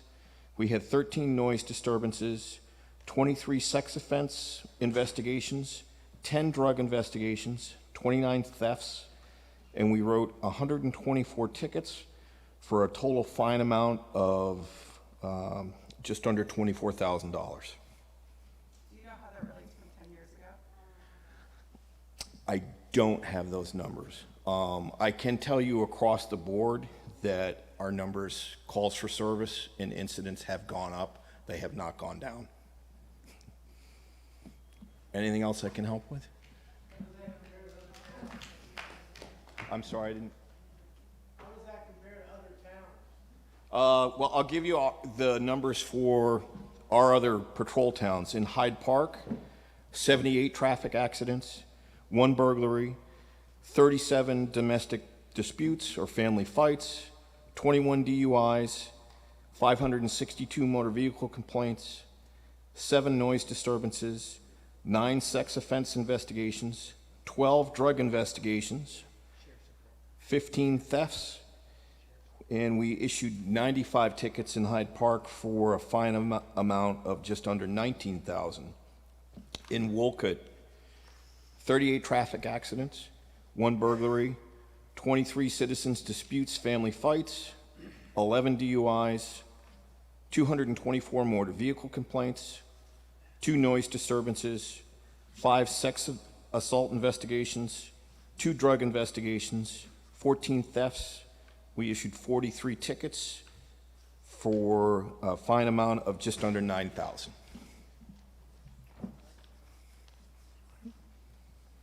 Any questions? Are there questions for the officer? Is it? John, go ahead. John, the mic.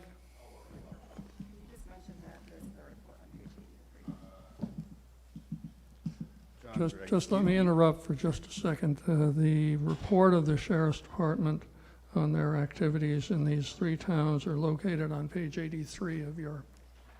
So you said overall things have gone up. That's up is between 1 and 100%. Could you be a little more specific? I mean, that seems to be the question as to, is this perception or is it statistical? It's statistical. Okay. I can't give you a specific, A quarter, a half, 3/4? I'd need to go back to the office and pull those numbers. I'd be more than happy to provide you with that information. I'm just not capable of doing that. All right, but what now. about your own daily experience? Do you feel that you're seeing a lot more? Yes. Thank you. You're welcome.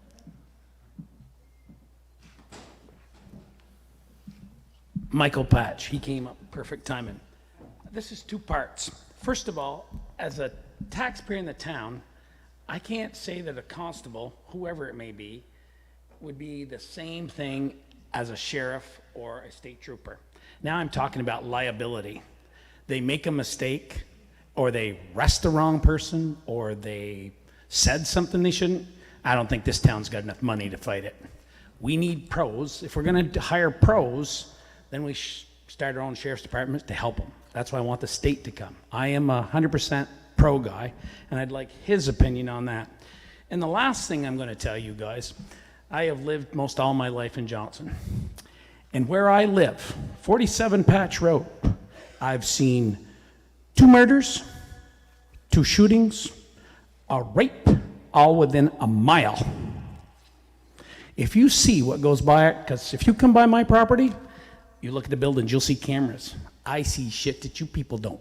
And I'm telling you right now, this isn't a joke. I see people that go on the road, they make me nervous.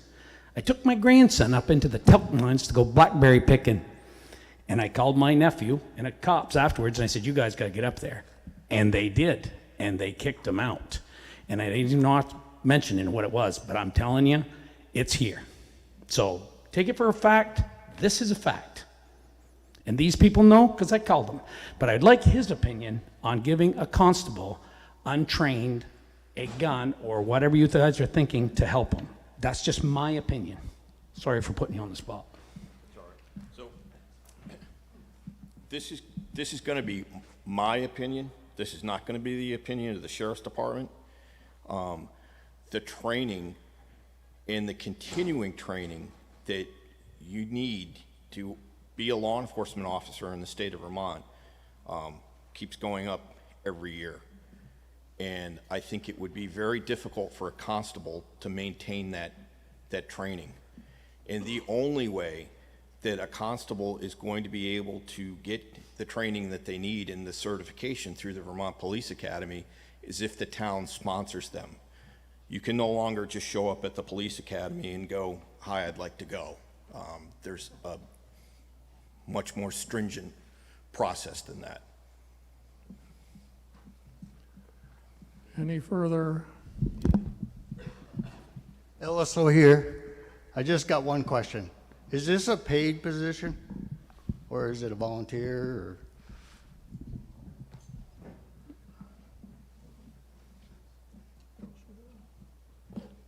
It is hourly, it is paid hourly, yes. It is paid hourly. So when he incurs hours, you pay him, basically?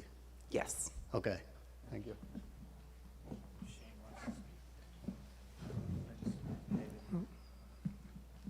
Kim? I opened the can of worms, so I just wanted to keep the door open on this by a no vote. I wasn't forwarding that we need one right now and that it has to happen, and it sounds like the training involved would be a whole nother can of worms, but ultimately to not shut the door. That was Eric Noose. I'm a retired law enforcement officer, game warden here in Lamoille County for many years. And I agree with Mike that this town does not want to take on the liability of being the oversight of a law enforcement officer that we appoint. It's a very complicated job, way more than when I started up in 1971. And the other point that would make it very difficult would, you guys, the select board would be the folks that look over this, the activities of this constable. You really need a professional that knows the law, knows criminal procedure, all kinds of things to keep somebody out of trouble. And all respect to you guys and gals, you don't have that kind of knowledge, and you don't want to take that on either. So I'm in favor of passing this motion.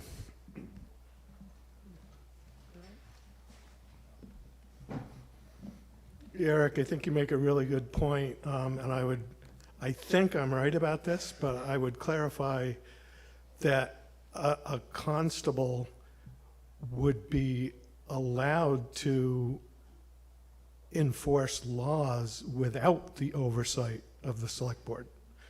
In other words, they could do it on their own authority, yet the town would be on the hook as far as any liability issues are concerned. So if there was a wrongful arrest or a civil rights complaint or anything like that, the town, you folks, would all be liable for that. And the legal expenses associated with defending such a suit would all be on the town. So I don't think, I totally agree with the professional nature of the thing.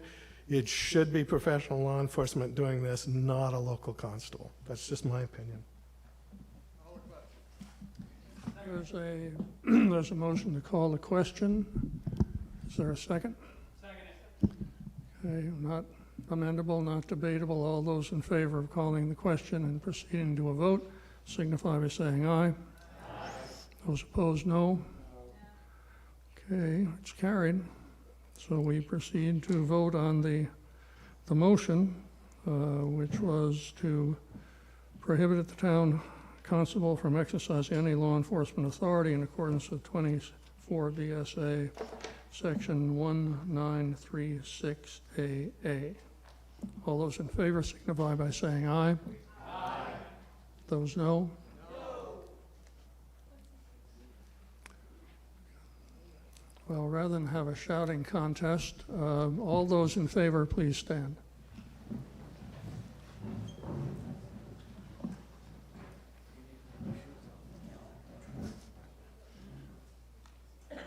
Seated. All those opposed, stand please. The ayes have it. Thank you very much. Okay, that moves us on to Article 9. That leaves us with 9, 10, 11, 12, and 13. We've been at it since a little after 9. It's a little after 11. What's your favor? I'm happy to give you a 10-minute recess to deal with whatever you have to. And is there any objection to that? Not? Okay, how many would like the 10-minute recess? Stand up, please. How many want to keep going? He's a lonely, lonely guy. Thank you very much. Article 9. Shall the town establish a reserve fund to be called the paving reserve fund to be used for paving maintenance in accordance with 24 VSA 2804 to be funded by any one or a combination of dedicated budget line item, year-end balance from paving budget line items, or reservation of year-end budget surplus. Is there a motion?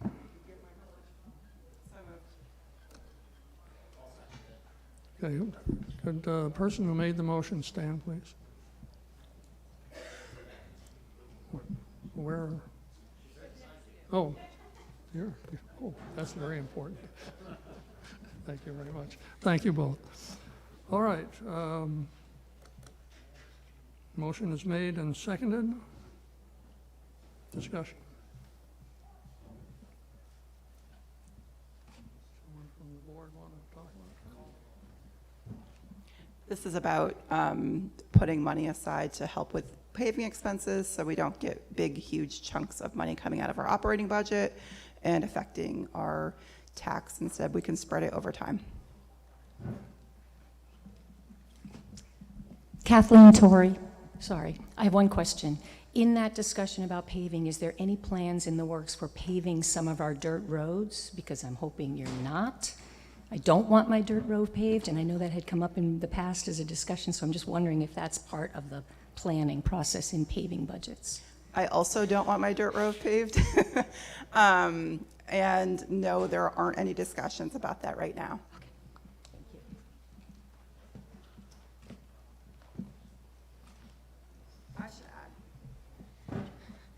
I should add, there have been discussions in the past, and there's a new board coming in tomorrow. So for what it's worth, the current board has not discussed that.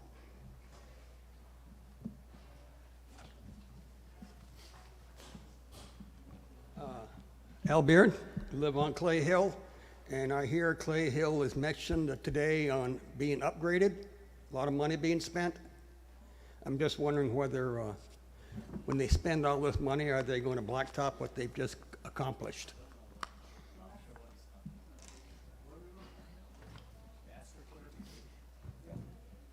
Any plans to pave Clay? There's no plans that I know of to pave Clay Hill anymore. There is ditching projects and stuff going on using grant funds and some capital funds up on that side of town. Does that answer your question?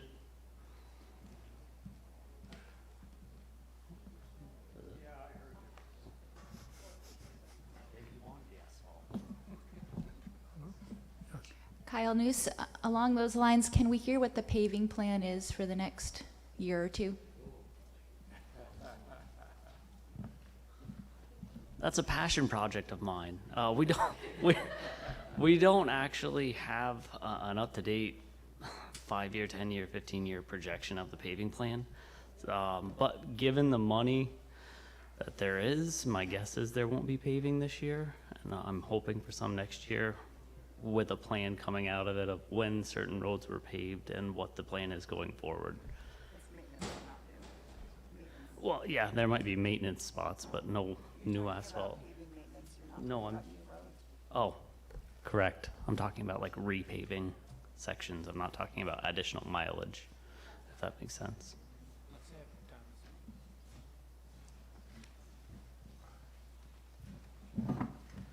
I actually spoke with Jason Whitehill this morning about this project on my drive in. It's where I get a lot of work done in this commute. So the roads that look to be up right now are Railroad Street and River Road East, and we're also looking at some other Class 2s. The paving is limited to what's called Class 2, and we are applying, Jason and I will be applying for a grant soon for $175,000 to do that.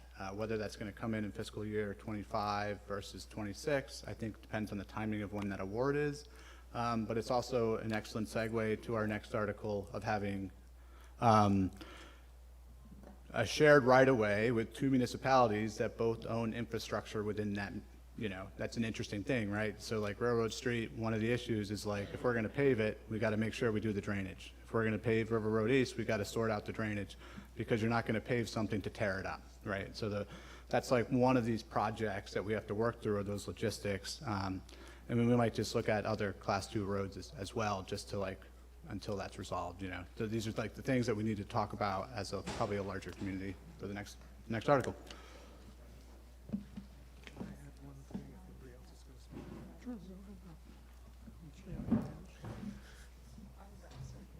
So we did at one point in time have a actual paving plan.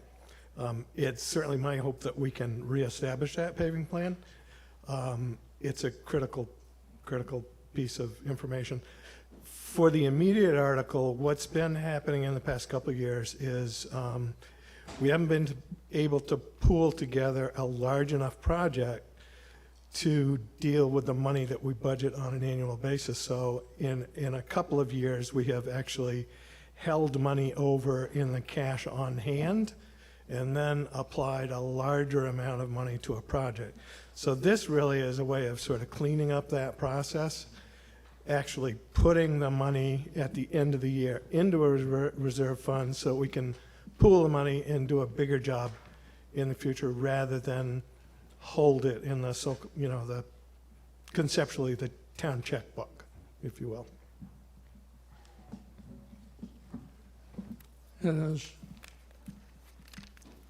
Have a seat. Thank you. It's been called to my attention that Senator Westman and Representatives Noyes and Carpenter are on the premises and would just love to come in and answer any questions you might have of people in the legislature. Can we call the order first? No, We have a motion. I got a motion. It's all right, I can come back. I can come back to it. Oh. Okay, I'm not seeing any, okay, I don't see any hands, seeing no hands. All in favor of the motion was to establish a reserve fund called the Paving Reserve Fund to be used for paving and maintenance in accordance with 24 VSA 2804 to be funded by any one or combination of the dedicated budget line item year-end balance from paving budget line items or reservation of year-end budget surplus. All in favor of that signify by saying aye. Those opposed, no. No. The ayes have it. And we're still waiting for our senator and representatives. Come on.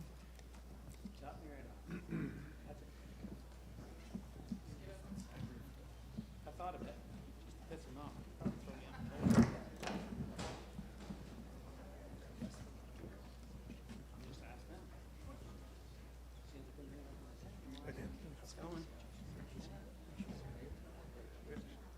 So, how do you want to do this? I thought maybe the guy with the seniority would kind of take over my job for a few minutes. You were just appointed to take over for me for the next little while. Yeah, we'll do this. Want to do this first? Okay, go ahead. Okay. Hello, everybody. I'm Dan Noyes, and thank you for allowing us to be here today and talk. I just wanted to start off with a concurrent resolution that we got honoring Beth for her service, and so I brought a copy of it today for her. It just is the House concurrent resolution honoring Johnson Select Board Chair Beth Foy for her public service and outstanding municipal legislative leader, offered by Representative Noyes, Representative Carpenter, and Senator Westman. In 2021, Beth Foy was elected to the seat on the Johnson Select Board, and during her term, she served the panel as the chair. Beth found her time as the Select Board member to be personally fulfilling and highly informative. We talked to some people.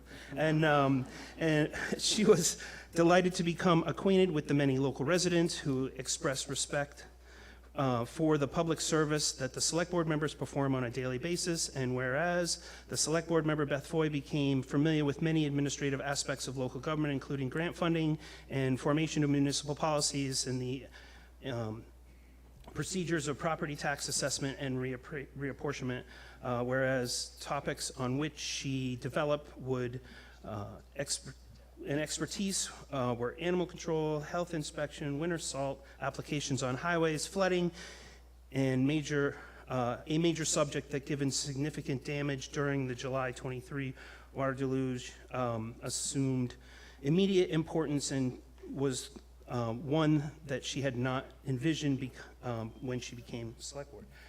A Johnson Select Board Chair, Beth Foy, demonstrated astute awareness of her community concerns and her polished leadership skills, and whereas after a term of service on the Johnson Select Board, Beth Foy is not standing for re-election, and her leadership deserves high condemnation, and therefore be it that resolved by the Senate and the House of Representatives that the General Assembly honors Johnson Select Board Chair Beth Foy for her public service and outstanding municipal legislative leader, and be it further resolved that the Secretary of State to be directed to deliver a copy to Beth Foy, which she probably will do, but I got a copy too.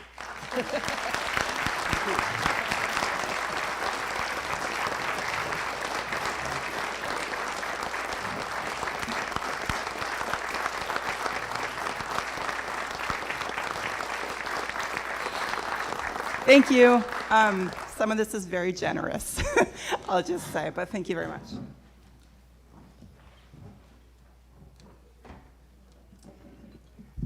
So it's our annual town meeting report. I thought what I would do is talk a little bit about where we are as a state. When I was home and I was talking and said to Joan what I was going to say, she said, "Boy, you're a downer." It's, as somebody that spent a couple of decades on the Money Committee and the Appropriations Committee in the legislature, what we're seeing is after COVID and after the huge amounts of money, approaching $2.5 billion that we got in transfer payments back from the federal government, and that money all going away, people are now having to move back into a situation where the only money we have is the money that we've got and we're raising ourselves. And it is, you know, rather difficult to get people to understand there isn't that amount of money out there, and it's dampering down everything that we can do. And that comes at a time when the demographics of the place are still moving in a direction that is making it more difficult. We have in Vermont 17,000 people less working than we did in 2010. And that becomes a problem when you're trying to squeeze budgets and the Vermont population is getting older. And quite frankly, as we get older, and you know, as somebody that turns 65 next week, we require more home health services, we require more nursing homes, we require more general human services type budgets, and you get this clash between less people working, needing more revenue for the things to help people live dignified lives to the end. That's kind of the overall of the black clouds that are out there, and it's becoming, I think that between now and the end of May, when we get out of the legislature, in the overall, this will rank as one of the most difficult periods of time to put together a budget that I've seen in my years in the legislature. I think at this point, and in many respects, I think some of that same reflection is happening more at the local level as people talk about school budgets. So it's a difficult time as we move to a place where we get back to what is more normal and than where we were before. So I'm Dan Noyes, kind of building on that. I serve on the Human Services Committee, and we work a lot with Department of Disabilities, Aging and Independent Living, Dale. And one of the things in budgeting, we're not the Appropriations Committee, but we make recommendations to the Appropriations Committee or to the Money Committees in the House, and they come to us around the policy and what's happening in residential care facilities or nursing homes, and the pressures that are the wages, what it costs to run a facility, have really been adding up around these services and supports for older Vermonters across our state. And to the tune in the budget adjustment, which is what we just finished last week, we had to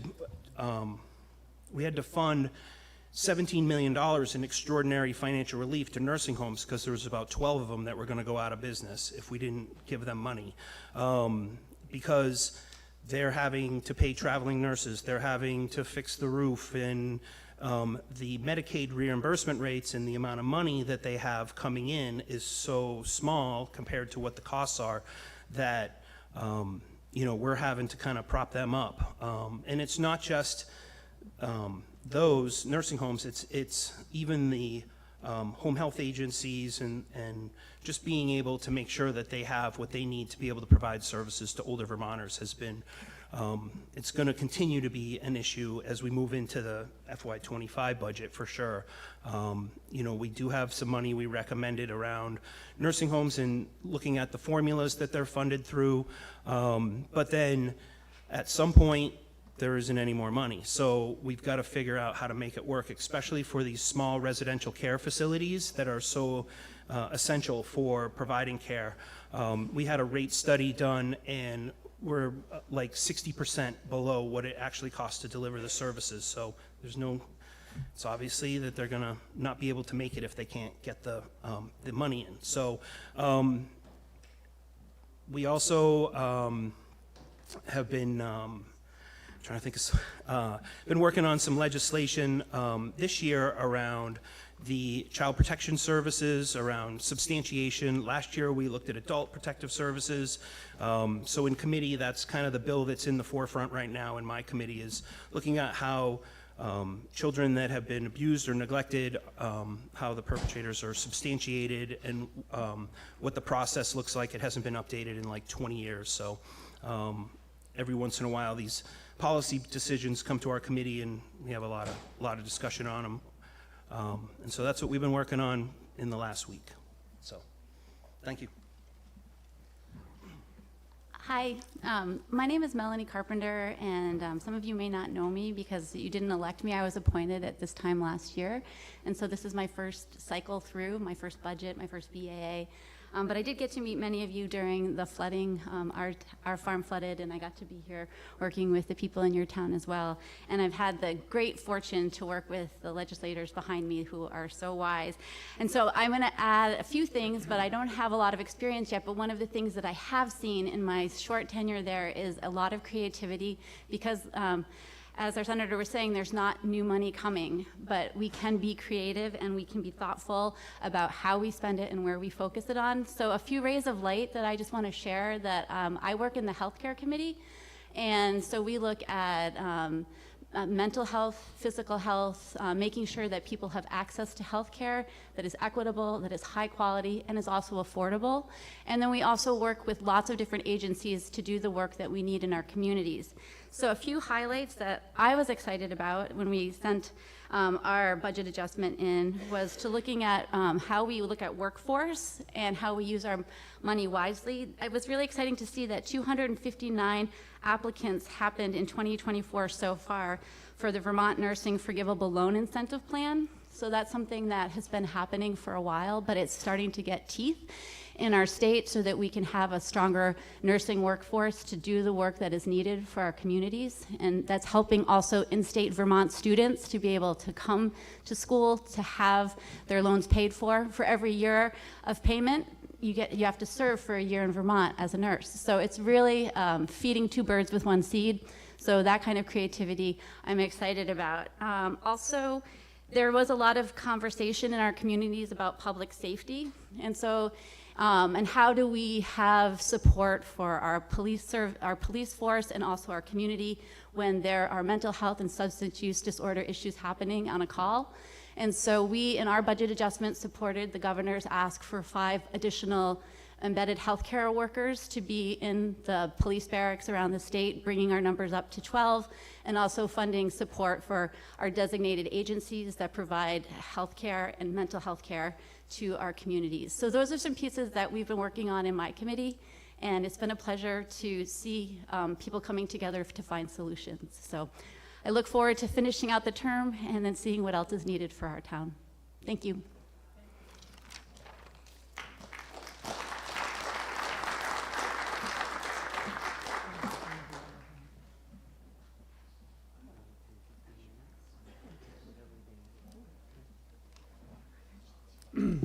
I was inquiring how much time these folks have for this meeting. They do attend a number of meetings in and around our area, and they said they probably have 10 to 15 minutes. So if you have questions for them, this is your opportunity.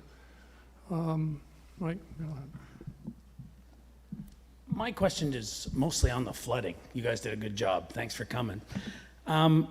In the world of floodings, which it's not a new thing, it's been happening millions of years.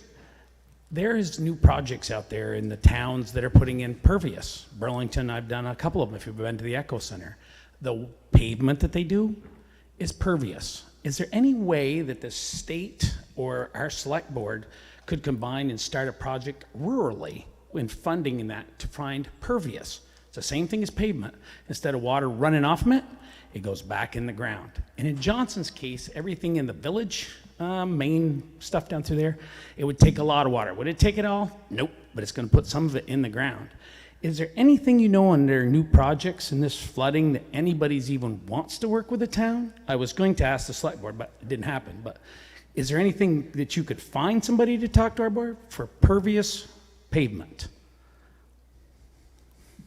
This is the first I've heard of it. I'm happy to go back to the Agency of Natural Resources and talk with Julie Moore and see if it's something that they're working on. I haven't heard anything about that. I will say that sometimes the Natural Resources Agency is a little slow to get off the mark with new ideas, but I think the three of us would be happy to set up conversations to talk about that. Perfect. And then, like I said, the Echo Center and Norwich College both have them already because they're putting the water back in the ground instead of letting it run. Johnson would be a great candidate for it, but thanks.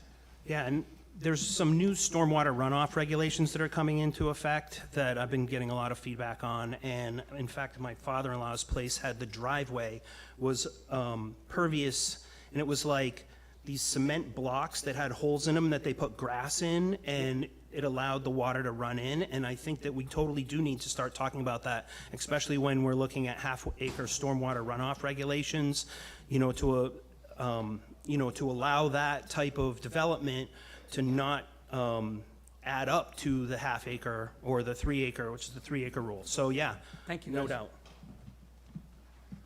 I would just say the stormwater runoff has become a real problem to build in an expansion for our housing projects that we're trying to get moving.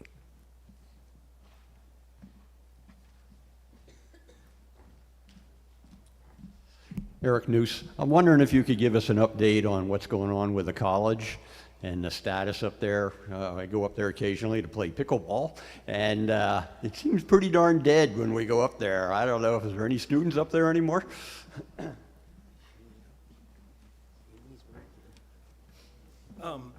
So they are in the middle of this transformation plan where they've made a bunch of changes, and they are starting to, really reach out for enrollment, and it definitely hurt them enrollment by, all the changes that have taken place. Definitely as that comes up in the legislative process, very interested in where their next steps are and how that's being implemented. They have a new president up there, interim president, that David Berg, was there before. So hopefully we'll see it pick back up to when I went to school there, and there's an awful lot of people there in 1985. So all the dorms were totally full. Hopefully we can get it back that way. Oh, one little thing. I don't have the numbers in front of me, but just last week we were listening to some people that were doing workforce development, and they were talking about our campus here on Johnson, and they were speaking about nursing program and also dental assistant hygiene programs and different things that could maybe bring more students into our community. And there's a lot of interest in that, and so I just want to shout out to those two programs, and also a mental health counseling degree that they're going to be propping up, which I think is really important to be able to get students here and wanting to stay here afterwards. So those are my only two pieces. We are in the third year of the transformation plan that was out there. We moved a year ahead in the base budget and funding for the in the transportation plan, and this will be the third year for the one-time funds in the overall transformation. So on the money side, well, we're tracking all the way through this. Melanie's right. The new nursing program that will be at the college will be the first master's degree program to train nurses. You have to have at least a master's degree to start training an RN. It will be the first program opened in anywhere in this part of the country in quite a long time. So at least in the last 10 years that program, so they're hopeful that that will be on that. I think there's $6 million to do that. What she's talking about for mental health, the campus here at Johnson educates the vast majority of the mental health workers with a bachelor's degree across the state. Majority at Lamoille Mental Health, Howard, and all of the mental health agencies. What they haven't had is as strong a master's degree program, and that will be moving in there. I think part of the reason you might not see quite as many people on the campus is part of the transformation that we've done. A lot of it is for online classes and shared classes around the whole system now. So there's a lot more people taking online classes than there ever were before. And that's to try to combat places like Southern New Hampshire University, which has put a lot of pressure on the state college system. Thank you. Sally Cole. Thank you, folks, for taking the time to join us today. I was especially struck by the topic of health care, elderly, people leaving the state. They're all relevant, very relevant. I'm glad to hear there's strides being made to take care of our elderly, whom deserve the respect. And it would be nice to be able to think young people would want to stay in Vermont because they have a reason to. And I think for the majority, folks may leave, but they always, a lot of them seem to come back. But more importantly, I heard talk about law enforcement, I heard talk about flooding. I've got great confidence in water resources and these other folks that are being paid to take care of this business. I wish I was an engineer. I would redesign the Lamoille River. I really would, but we can't, I guess. I don't know. Maybe AOT needs to get some pressure. I don't know. What more concerns me is we heard about law enforcement, the rise in crime. We all know that's a reality. We know we've got huge issues with opioids and other drugs and alcoholism and depression. Does the state have any thoughts behind getting more trained alcohol and drug counselors, treatment facilities to coincide with that, to help us with these? They're drivers of crime rates, increased crime rates. And plus, people don't feel good, and the pressure's on the existing force that's trying to take care of them. So we've got master's degree in mental health. Are we thinking about increasing people that can help with drug, alcohol counseling and rehabs? Thank you. And Maine comes to mind. They've got great stuff going on in Maine. I'm just wondering why we can't. Thank you. Just briefly, we have quite a bit of money coming in right now from the opioid settlement fund. In fact, one of your selectmen is on the board. So a lot of that is going to be able to be utilized for helping with this opioid epidemic that we have. And now that we're seeing a lot more fentanyl and xylazine, it's way worse, and it's just going to keep getting worse until we can figure out how to get it under control. So whether it's prevention, education, treatment programs, you know, and the work Generous Promise is doing here in this community is really important. So we got a ways to go, but at least we're going to start seeing more funding coming in to really help offset some of the costs to the communities.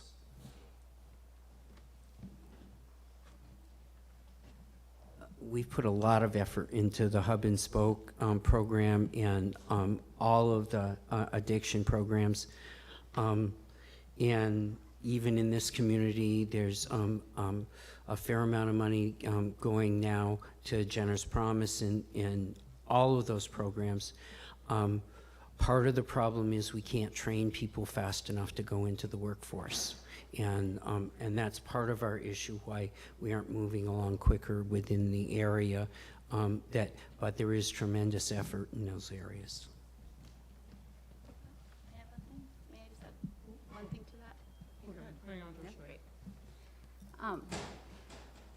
second. To echo what Senator Westman said about the workforce and needing more people to actually do the work in those critical places, last week out of our healthcare committee, we're looking at those creative ways to find new solutions or to enforce the ones that are that have been thought of before that kind of need to be brought to the surface. And one was around peer support and finding a way to make licensure so that people that are working already in the fields of substance use disorder or mental health and are providing support, that they can get a licensure that will allow them to draw down federal Medicaid money so that those programs can pay them to do the work and we can bring more people in. So that's something that is just a licensure and a certification change that we're working to try to advance this year. Molly Zapp. I was wondering if any of those opioid settlement funds were able to be directed toward the children of people with substance use disorder. I work at Lamoille Restorative Center, and I'm speaking for myself, not the organization, but I work with youth who struggle with going to school attendance, and sometimes struggle with really big behaviors at school, and the vast majority of the kids I work with have current or historical substance use disorder in the household. And I'm seeing all these dollars, and like, so prevention is part of it, but part of it is really like mitigating the damage that has been wrought on kids through their parents' addiction. I mean, people talk about, oh, kids aren't learning, kids are misbehaving in school. A lot of that is because of what they're seeing at home in terms of violence and addiction. And so I'm wondering, like, yeah, we need money for kids to encourage them not to use substances, but also to like clean up the messes that have been wrought from the damage that has already been inflicted. Yes, it's just getting started in terms of how the money is going to be allocated. And we're still expecting more to come in from other manufacturers of opioids that are liable for this, that cause this. And so I think as this gets up and going, we'll start to address these because these are adding to our education costs and our mental health for our children. And you're 100% right that, this is the kind of thing that we need to really think about the greater impact it has. Also helping the people that are addicted, but also trying to figure out how to help their families. So.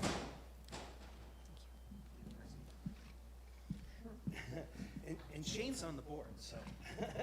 Yeah, I just want to be specific about what Dan is talking about there. One of the things that the the Opioid Settlement Advisory Committee, I confuse the name sometimes, recommended to the legislature for funding was additional student assistance prevention specialists, I think is the exact name. And these are school-based prevention specialists who will work directly with people who, whether they are experiencing things at home or there are other problems that they need help with to prevent. But it's about getting in front of the problem rather than dealing with the problem and all of the resulting problems down the line.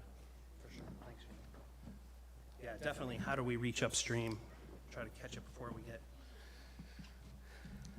Hi, my name's Athena Park, and I just want to advocate for affordable housing when we think about the demographics, right? And the number one thing that I've noticed in driving young people out of the community, it's not lack of jobs, it's not even high taxes, it's the lack of affordable housing.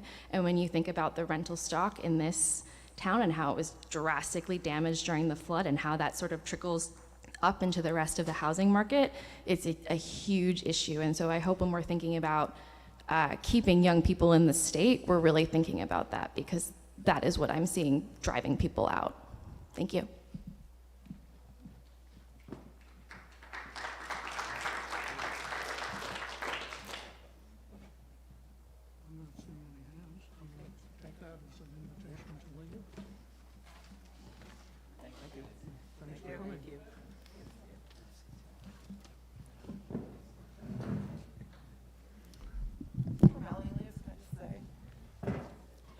I just want to say before Melanie leaves that Melanie spent many hours in Johnson helping flooded families.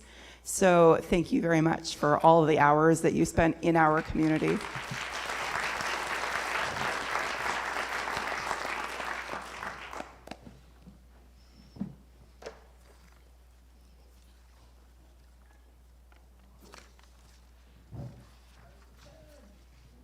We did the reserve fund, right?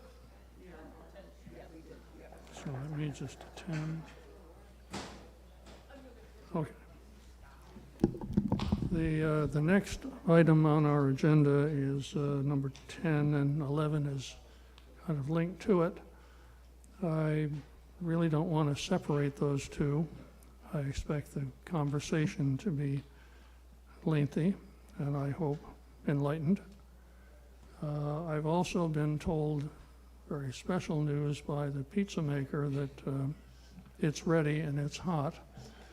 So I think we're going to button it up for lunch, and let me see if I can find out what the schedule is here before we disperse to reassemble at 1 o'clock.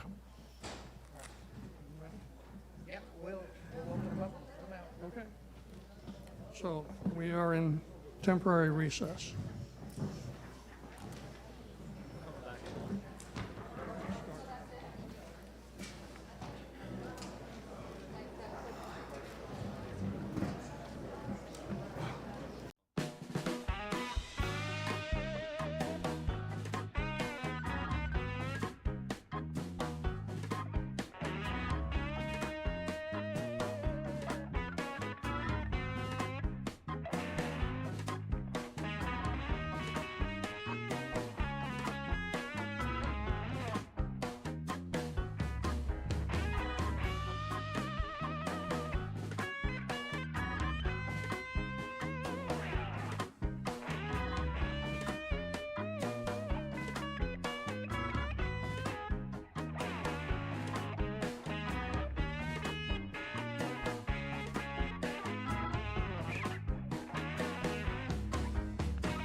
I'll hear this.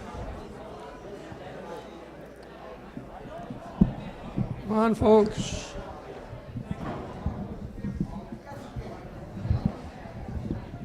If you came here to talk about Article 10,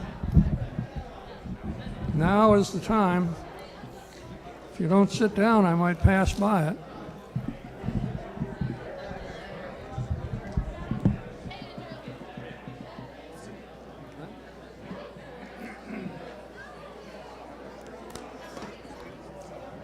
I've never used this.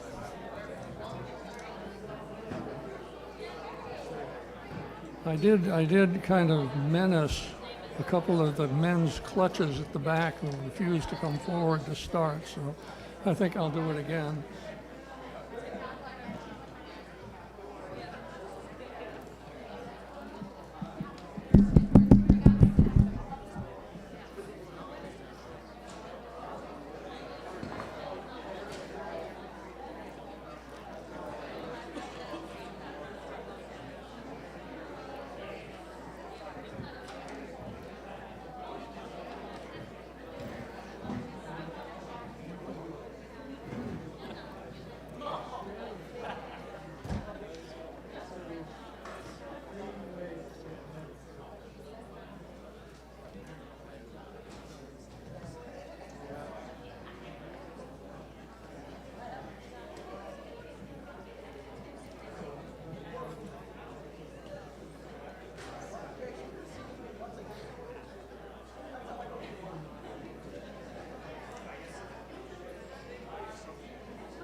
Okay, can we come to order, please?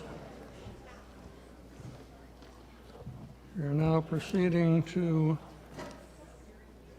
Town Meeting Article 10.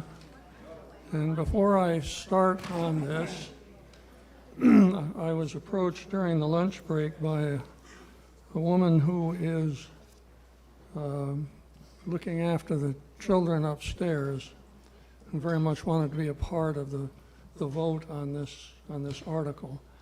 And since she is performing a public service for all of us, I told her that I would send for her when we were about to vote. So is there any objection to my doing that? I am seeing none. Onward. Article 10, shall the voters of the town of Johnson authorize their select board to prepare or have prepared and act upon a preliminary plan for merger with the Village of Johnson in accordance with the provisions set forth in Title IV VSA Chapter 49. Do we have a motion with regard to Article 10?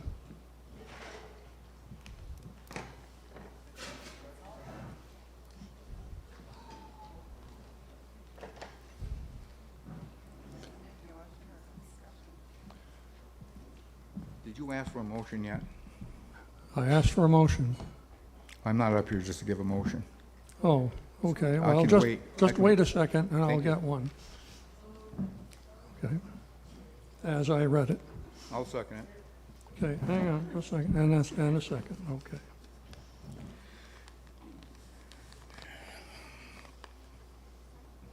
Okay.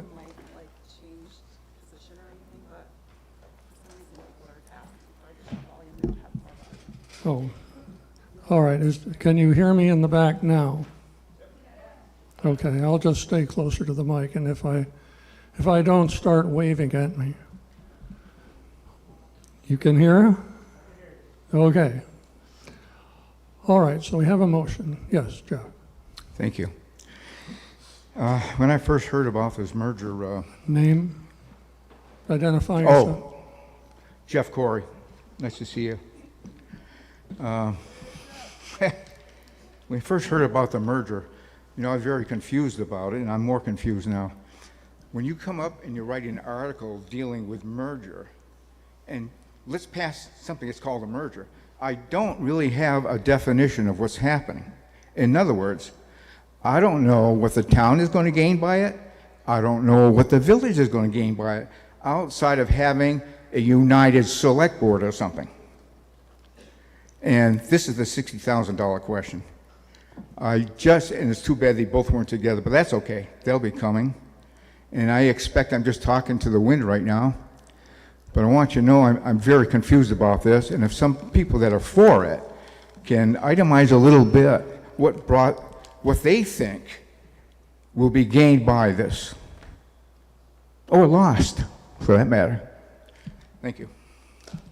Is there, who has it, Shane? Yeah, thank you for the question, Jeff. So I don't think anything I'm going to say is going to change anyone's mind that's already made up on it.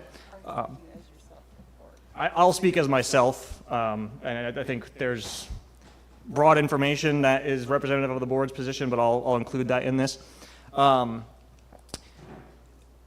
of the reason that this was brought forward was because a lot of us have the same questions that you're asking about what are the benefits, what are the downsides of a potential merger. This is a question that predates my time on the board. Previously, both sides have approved having a conversation about a merger. That conversation has kind of taken place in fits and starts, and in my own opinion, I don't believe we have all of the information needed to come to a full decision on the issue. So that, I think, is what you gain from voting for this proposal, is more information about the pros and cons of a merger by going into what each side might stand to gain and lose through that plan. I know, but you just can't come up and say, oh, let's have a merger. I mean, there's got to be reasons for the merger. That's all I'm getting at. Can someone speak to what can be gained by a merger for the village and the town? I'm simply putting down someone who can talk or itemize some of these. Otherwise, why bring it before us right now, this year, if you can't show this type of thing? And we don't have to wait for a preliminary plan. I'm asking preliminary questions about this plan. What I would answer to you is that this plan is seeking to answer those questions that you're asking. I don't know, and if anyone wants to volunteer, they can. I don't know that any of us or any of the trustees can give you full information on what either side stands to gain and lose. Then why bring it up? Jeff?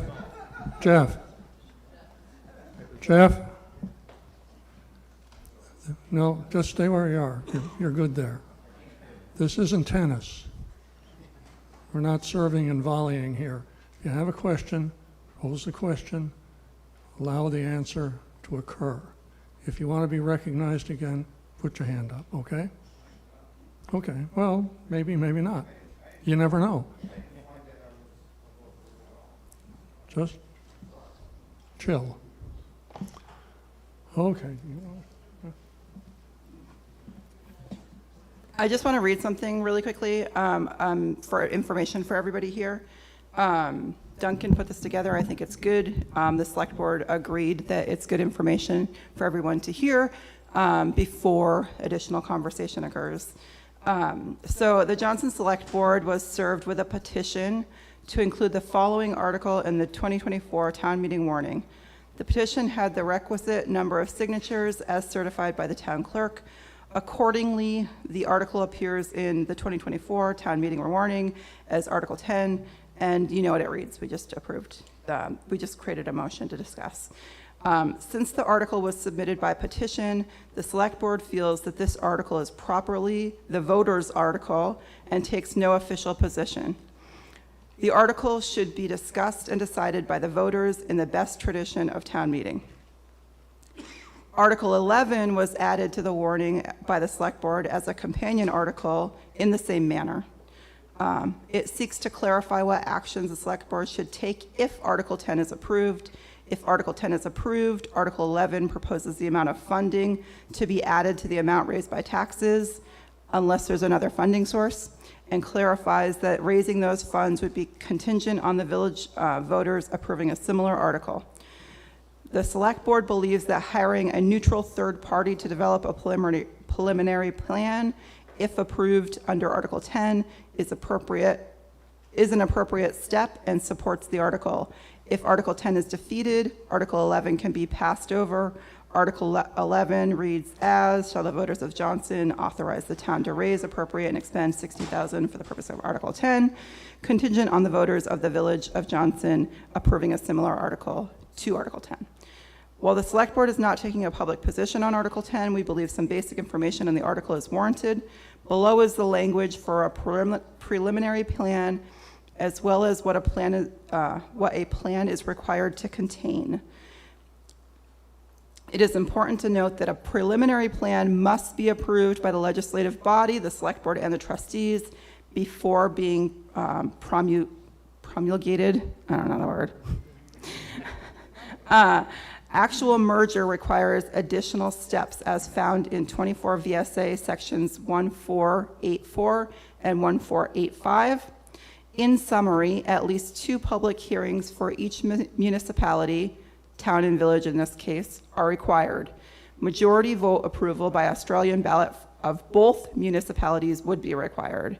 It also requires approval of the Vermont legislature. Below is the language regarding the preliminary plan. 24 VSA section 1482 preliminary plan is a plan of merger shall be prepared, which shall be approved by a majority of the legislative body of each of the parties to the proposed merger before being promulgated. Contents of the plan per 24 VSA section 1483. The plan of merger shall include provisions related to structure, organization, functions, operation, finance, property, and other appropriate matters, shall include special provisions contained in a charter of any municipality included in the plan, which provisions are particular to the municipality and of which is desired to retain as a charter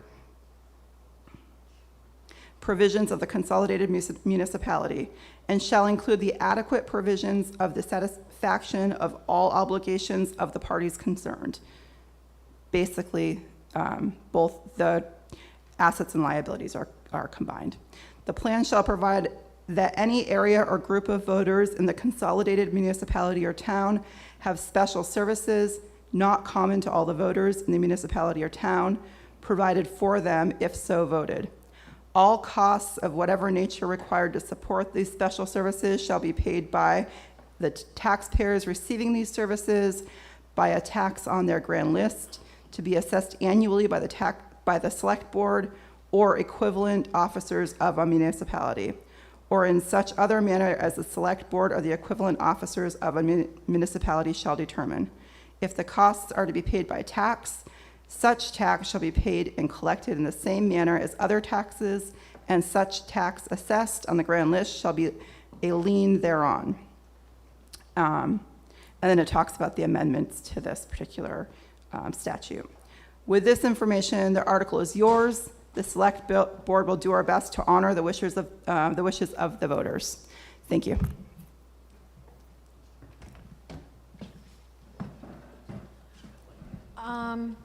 Quick question. How did the amount of Olga, how did the amount of $60,000 get established? And then secondly, would it be possible to fund the study outside of raising taxes, for example, crowdfunding or fundraising where people can voluntarily contribute to it that doesn't raise property taxes?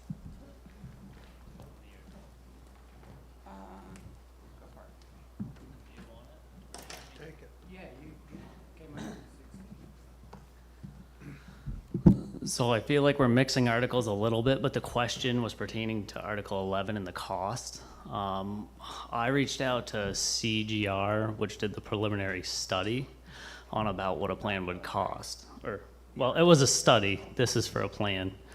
And they came back with a rough number of $69,000 plus $7,500 for an extra meeting, and kind of said if you were to budget $80,000, that would pay for a merger plan. And the select board in a meeting, comparing grand lists of the town and village and population and a couple other things, said, you know, to be partners, we would propose to the voters $60,000 expenditure under the assumption if the village were to receive a similar article, maybe they will carry the $20,000 to get us around 80. There was one other firm that Duncan reached out to, and they came back off the cuff guess at $50,000. So that's where the number came from, but that does not pertain to Article 10.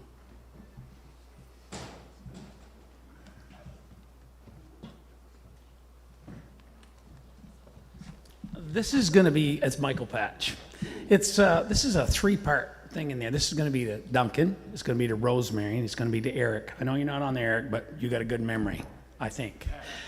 So over the years, there's been many discussions of merger. Sometimes we got it in select boards, sometimes it was approached with different bodies of people at the time. I wanted to know an answer. Yes, I understand the petition in here, but with the history of Johnson, and we've discussed it before and it's never gone anywhere, wasted a lot of time, why wouldn't we have just turned around and put the two boards together in a public format twice, the same thing, and then decide if it's even worth spending the $60,000? That's the first part. And this is to these three. How many times have we brought discussions of a merger up, even if it was just in the select board when I was on, or out in general over the last 30 years? Does anybody have a rough idea? I know you guys are on it because, yeah. To answer the first part of your question, both boards have met in the past 2 years on a couple of occasions to talk about what it would mean for merger. We talked about really high-level, quick and dirty math, and we also talked about getting lists of assets and that kind of thing. So there have been some discussions which are available in minutes on the website. Can't speak to the second half. Eric, Duncan, Rosemary? Yeah, go ahead, Eric.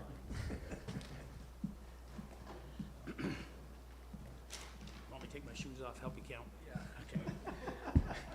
Brush out the cobwebs a little. It's all good. Eric Osgood.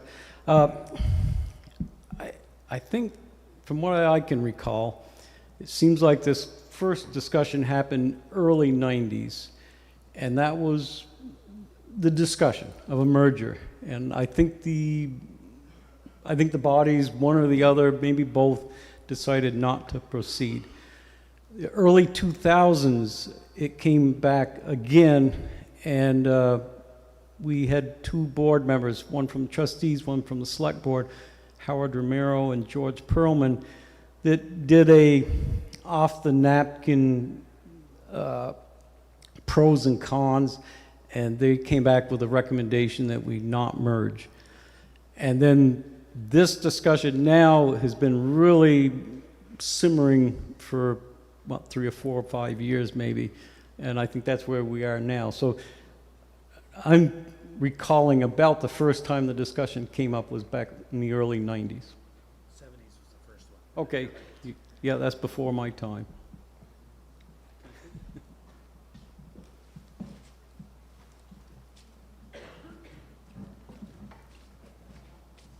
Not yet.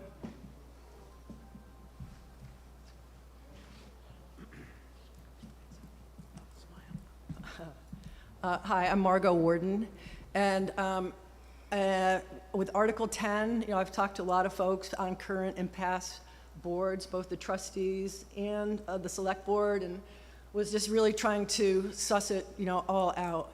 And what really helped me and I believe that I am in favor of Article 10. I know I am, was something that was posted by Donna Griffiths on Front Porch Forum on February 27th. And Donna, it is public. I mean, could I just read part of it out loud? Okay, thanks. I won't read the whole thing, but it is available still on FPF. Here we go. So, from Donna, I've been taking meeting minutes for the Johnson Select Board and Village Trustees since 2012. For 12 years, I've gone to every meeting of both boards, and that gives me a perspective not many other people have. I'll skip some. The current structure doesn't make sense. Almost nothing the village trustees are responsible for affects only village residents. The village fire department serves the whole town. The village electric utility has customers outside the village, and those customers have no say in electing the people who make decisions affecting their rates and service. The village sewage utility has customers outside the village. Maintaining sidewalks and storm drains downtown is a village responsibility, but it benefits everyone who goes downtown, not just people who live there. And she highlights a couple of other similar situations. And I'll conclude with, and the current structure is too complicated and inefficient. Village and town responsibilities are so interconnected that many decisions and actions require the involvement of both village and town. It's hard for the two boards to find time to meet with each other, and they have an incomplete understanding of each other's operations and priorities. It's a recipe for slow action, miscommunication, and conflict.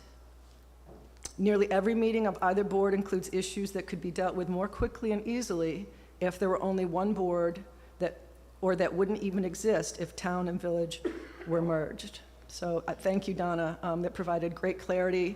And it was important to hear from somebody who really, while you're the note taker, you're not an elected official. And, you know, sometimes we hold on to things if we're like an elected, like a trustee or a select board, and change is hard. And I think this was a pretty good answer to my questions. Thank you.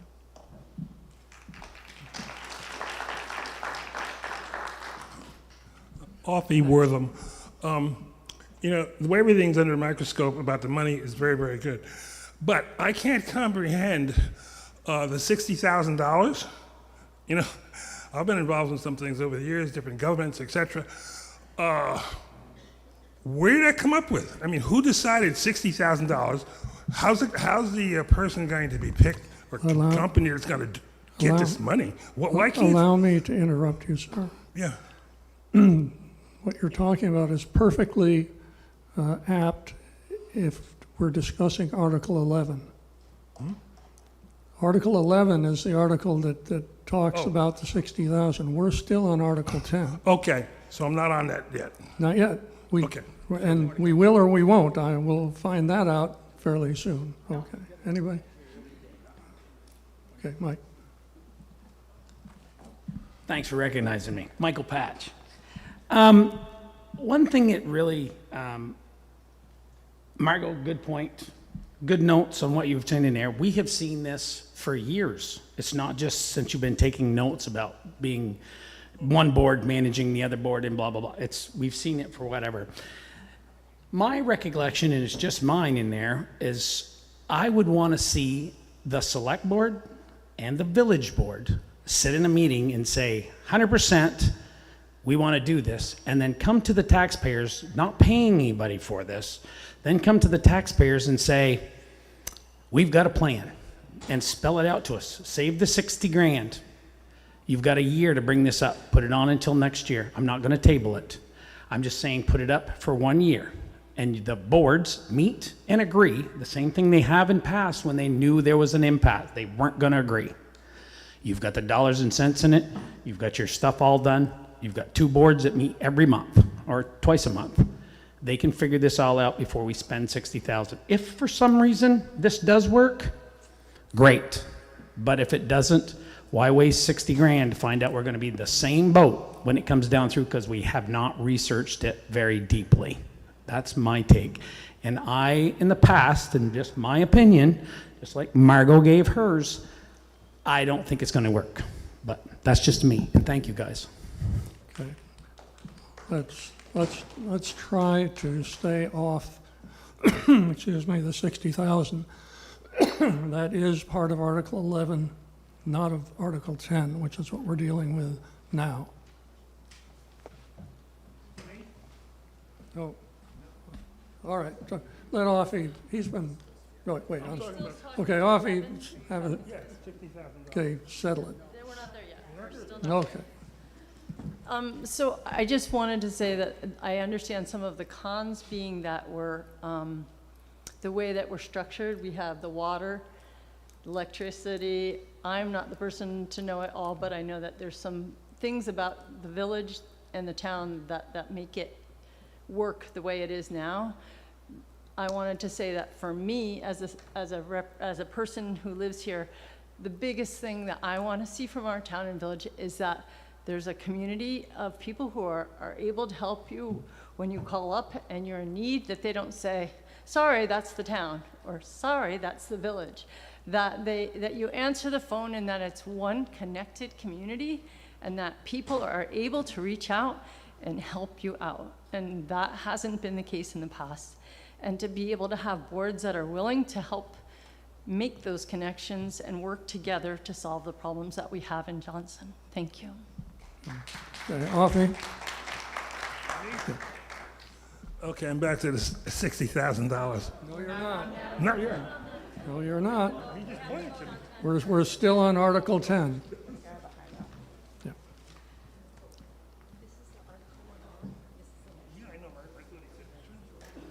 Were you pointing to me? Yep. Okay. So. Name? Chris Turner.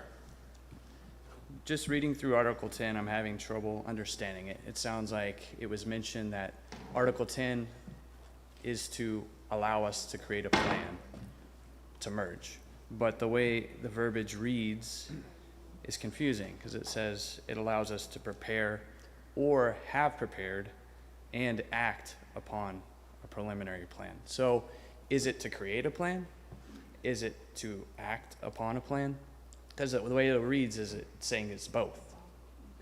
And a follow-up question is, voting yes on 10, does that commit us to a merge? Does not commit us. I can speak to it. That's okay. I'm hesitating a little bit because I just reread it a couple times as you were speaking. It is about acting on creating a preliminary plan, not about acting on merging. Okay. Thank you.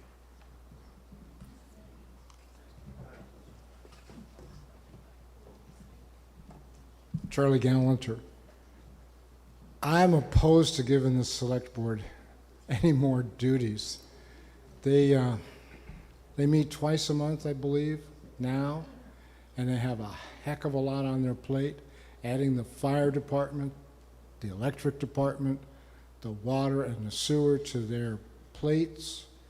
I think it's asking too much of 5 essentially underpaid volunteers. And so I'd be opposed to any further, just any movement in the direction of a merger.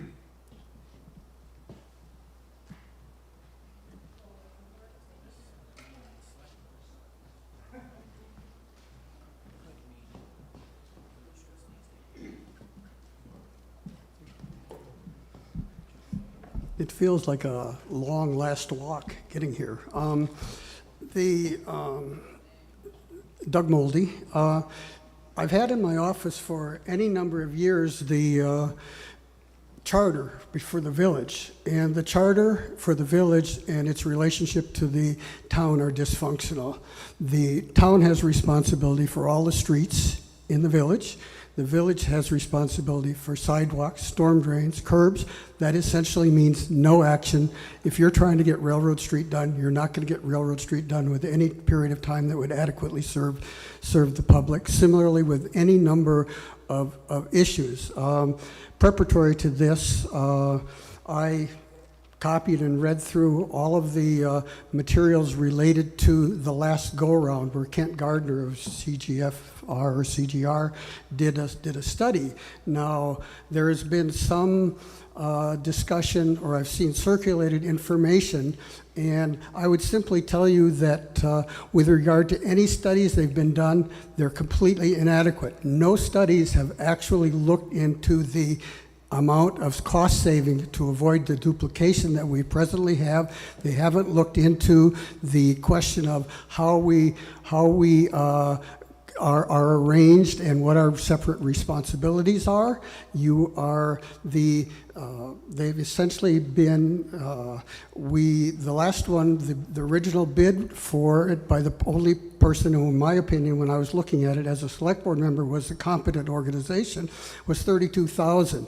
The village came in with $4,000. The town ended up, I think, putting in $6,000. We renegotiated and got a proposal and a report that's essentially said this: you have a joint village town manager, you're cooperating, you're getting along. There was no look at any cost savings or any duplication. There was no look at how things would work better given the dysfunction of our original setup, which has been there for 100 years. You know, I am very hesitant to say that I would vote for a plan if it came forward, because it depends on what's in the plan. But this, with our communities suffering the economic problems that we have, we really should look at the potential cost savings that we might have in the future. And I would tell you that, seeing as I've seen numbers bandied around it, but we have millions of dollars of this asset, millions of dollars of this asset. It's way above our respective boards' pay grades to do this study themselves.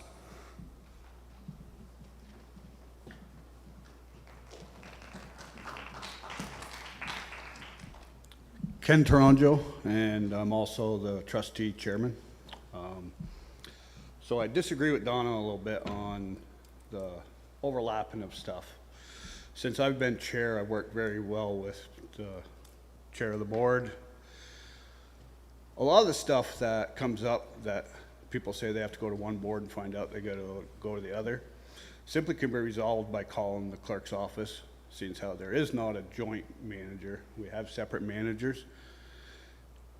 It's easy to find out who controls what.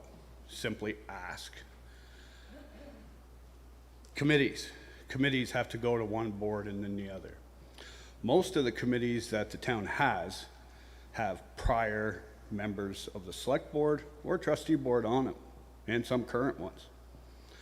So that statement should be irrelevant, because if they don't know, who the hell would know? The expense, we've already spent $10,000 plus on a study. Now we're asking for the town to spend 60 and the village to pick up another 20. There's kicking the can down the road, or there's continuing to fix small problems. I know Beth and I have had many conversations, and when it come to a joint decision, we acted quickly, put them on the agendas, and dealt with them. I would dare say, and I think Eben might agree, being on the emergency management with Eben and Beth, you guys wouldn't have wanted to deal with the village situation during that time, would you? You had enough to deal with. And together, we dealt with it, I think, rather well, served our residents very well. Yep, there's always problems that occur that should have, could have, and possibly been dealt with different. But you got to look at one thing and one thing only. Are we going to keep spending money to try to make a few people in this room? Because most of the people in this room, I have an assumption, is for this. There's a lot of people that work during this time period that cannot come and talk about this, who I'm sure would have difference of opinions, but we need to actually look at the overall goal. So a merger is going to what? It's not going to take the utilities, because the state won't let that happen. That would go to a utility commission. The select board isn't going to have control of that. So all in all, we're going to spend all this money, and people say there's no guaranteed tax increase. Coming up with $60,000 is a guaranteed tax increase. Any official that tells you that there's probably going to pan out, it's going to even out, is being very irresponsible. We were told this merge at school. It's going to be a benefit. It's going to be a reduction in our costs. Has that happened? Have you ever seen any merger happen where there's actually been a reduction in cost? Ask Waterbury. It didn't reduce anything. Yes, they merged. It cost their residents more money in the long run. So in all, we're going to continue to fight over what? Control the sewer or the wastewater drain system, the sidewalks, and the fire department? We have one of the well-oiled fire departments in Westmoreland County. I think all of you can look and remember what they did during the flood. I've seen several flood victims who were firefighters, who was out rescuing my daughter off Railroad Street from a second-story apartment while their house was completely flooded. They didn't go back for 18 hours. It carries over and over and over, and as we said, this has been going on since the 70s. It keeps coming out. There's going to be a tax increase, no matter what happens. It costs money to make this happen. There's not going to be much improvement because there's going to be one side arguing for one thing to happen, the other side arguing for the other thing to happen, as it does all the time. I just wish people would really consider the fact that we have a big expense coming up in the school budgets. The state does not consider our costs of livings and everything else. Their increase, the energy buying renewable power increases everybody's costs all the way around. Not saying that stuff shouldn't happen, but when it all happens in the 7-8 year span, and we're trying to keep people in this town and community, it's not going to happen.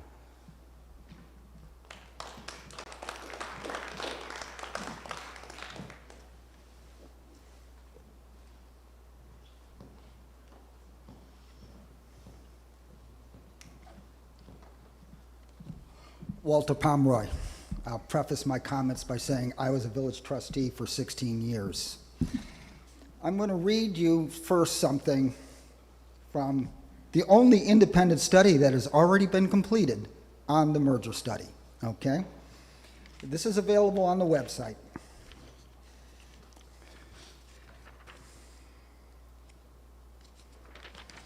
This is their conclusion. Public services provided to the Johnson community have evolved over time, with some provided by the village and some provided by the town. Many services are already shared for which the community should be commended. The division of responsibility is quite complete, and we see very little cost duplication.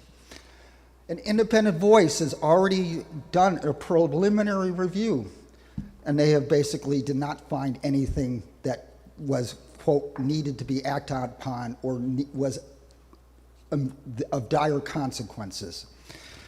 So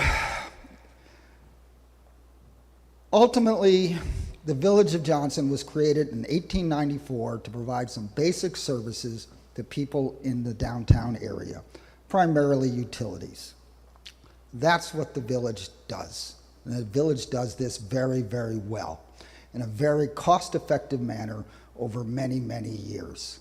For those of you who don't understand the village may be smaller in square footage than the town, but the village budget is $3.8 million. The town budget is only $3.4 million.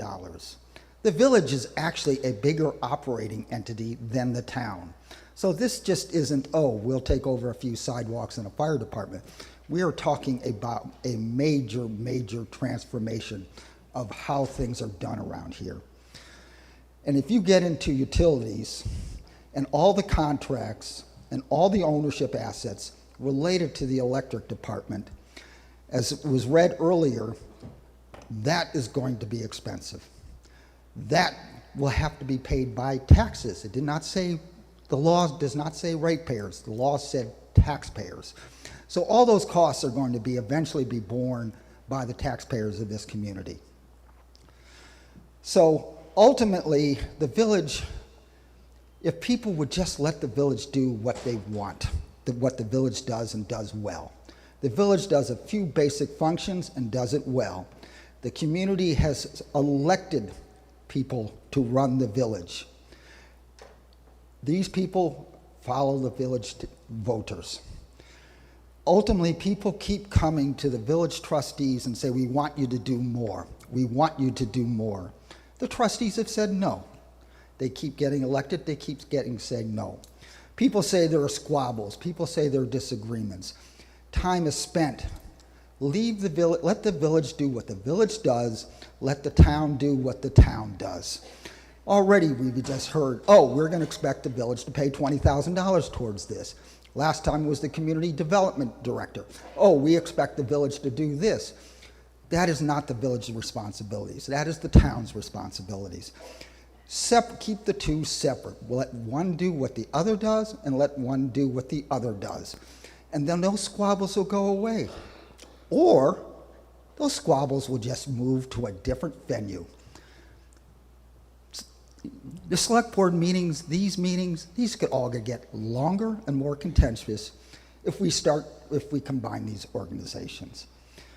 The village has operated for almost 30 years now and has done its job very, very well. It has represented its owners, and how many people can say owners about their electric department, about their water department, about their sewer department? The largest percentage of the people are both residents and voters. Yes, there are a few outside. We listen to them, or we did listen to them. I can remember sitting in a room with the Sinclair Street people about water and sewer. So they are not immune, and do not ignore the people outside the village boundaries. But primarily, the village trustees and the village taxpayers and the village ratepayers are all one and the same. Leave the utilities as is. Leave them be. Let them do what they do. They do very well. How many people can go to the president of GMP and complain? You can go to Ken and meet him in the, well, if we had a grocery store, you could talk to him in the grocery store and tell him your 2 cents. So ultimately, if people would just let the village do what they do and not try to make the village do more than what they do, these squabbles would disappear. They would go away. That is the problem, that if there's any problem at all, is people keep expecting more out of the village. They keep getting told no, they keep getting told no. So what's left for them to do? Well, we'll just kill the village. I'm sorry, I don't like what Texas votes, but I'm not going to try to kill Texas. So let's not try to kill the village. Let it do what it does. Because ultimately, the taxpayers are going to lose in this situation, both in the short term and the long term. So I hope you vote no on Article 10.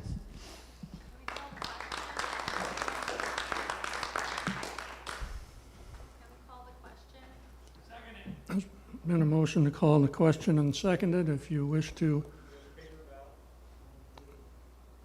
we haven't called the question yet. Question.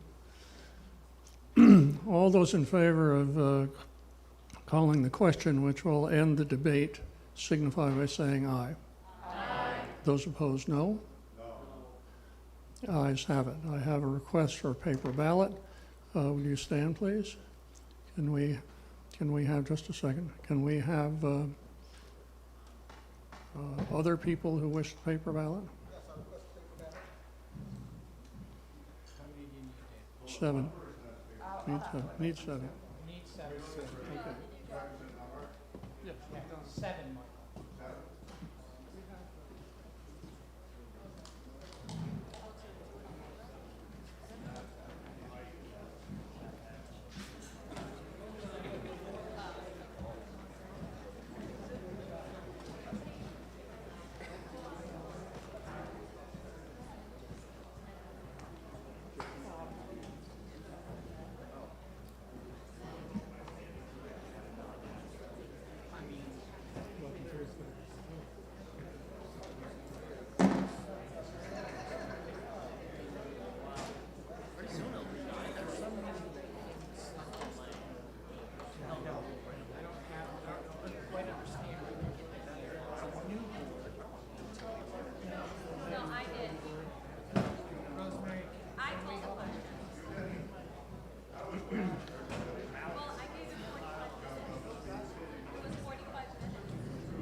do the checklist?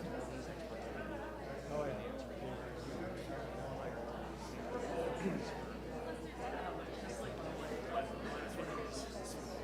Yeah.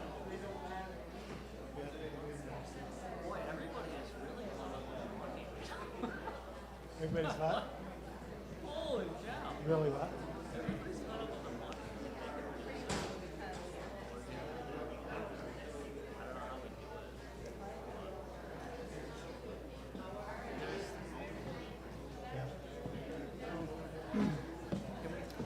Okay, so we're going to do a paper ballot here, and we're setting up to do that. What that will involve is you folks forming a queue, a line, going over to the table by the doors where you'll receive a ballot when you're checked off the checklist.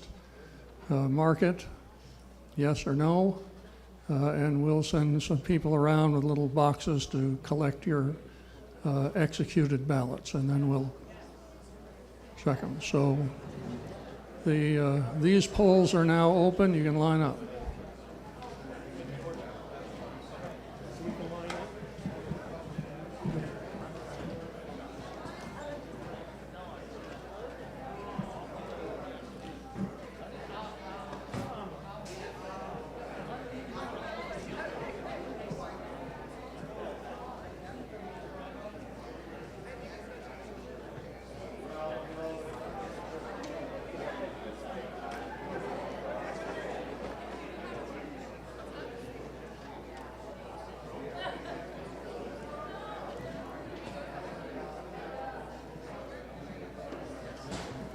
Yeah, you look like a good ballot.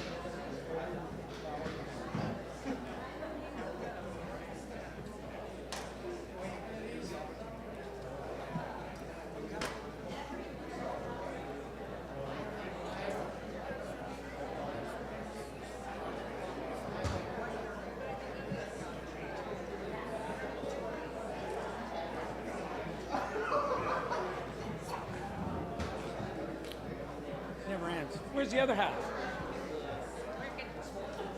Is he really? I thought he was retired. Tom, I said hi.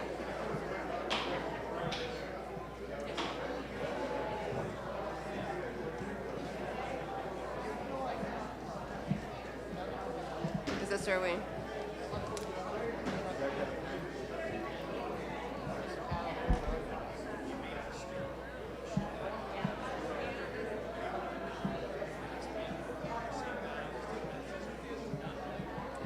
Well, I don't think we made a mistake. No. They came with a petition. This has never been they've never wanted this. You know this. It isn't like I decided it.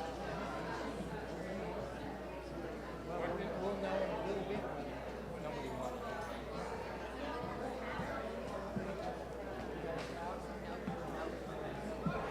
it. Hey, Steve.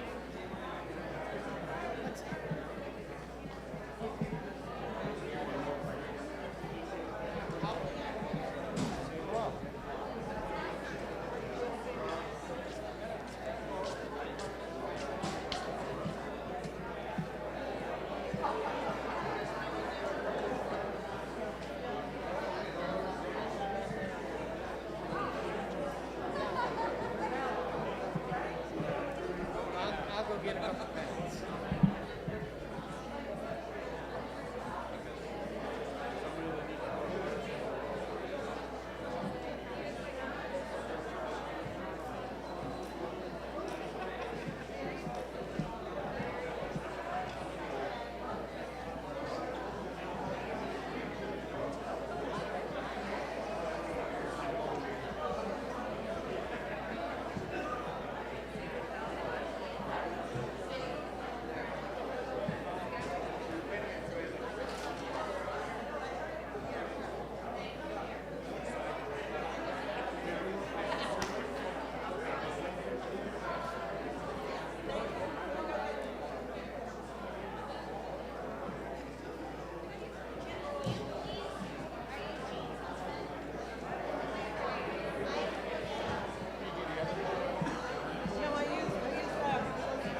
if I were feeling better. No. How much is the pie?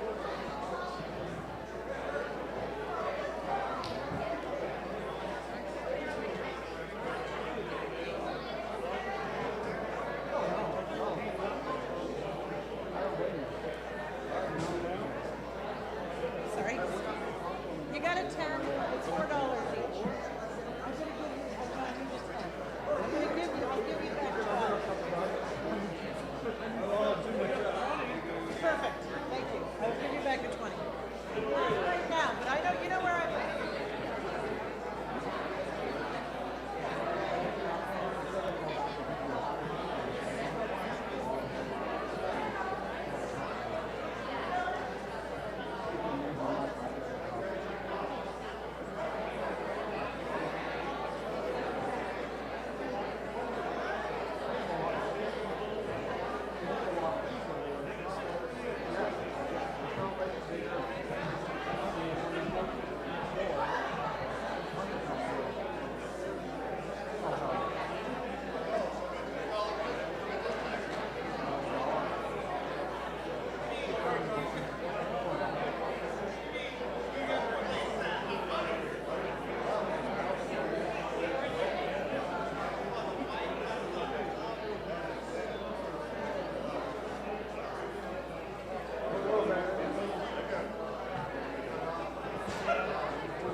Somebody's pen.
You gonna get in line now?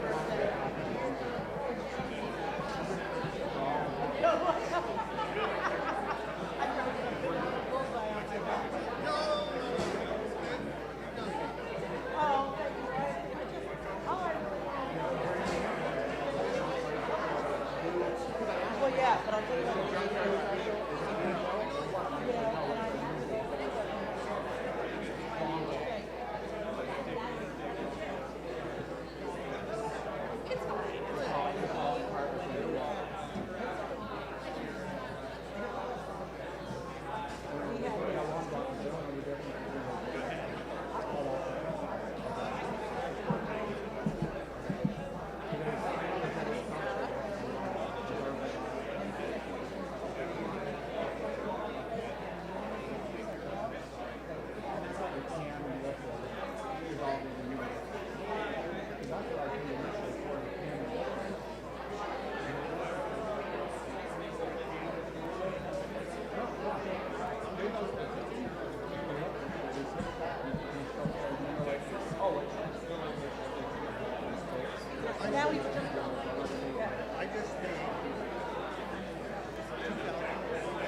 That's all eroding away.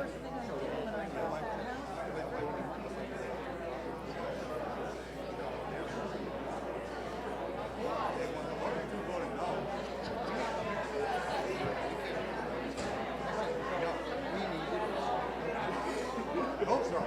They voted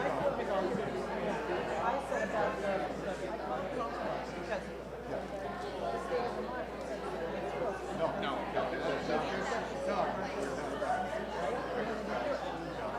Well, I found a couple, I investigated. Europe has been having these problems with But the point is, it would have been very difficult to follow. And they're ahead of the game. There's a company in Scotland that's been building it's called Car Construction. And so I told Conroe, when I told about this, they said they're not going to do anything because the flood did not structurally affect the building. So it doesn't make any building, it doesn't make financial sense. I get that.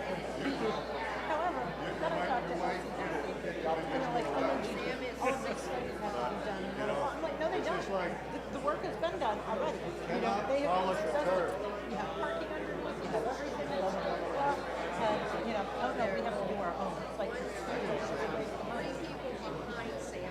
I mean, I was one for years.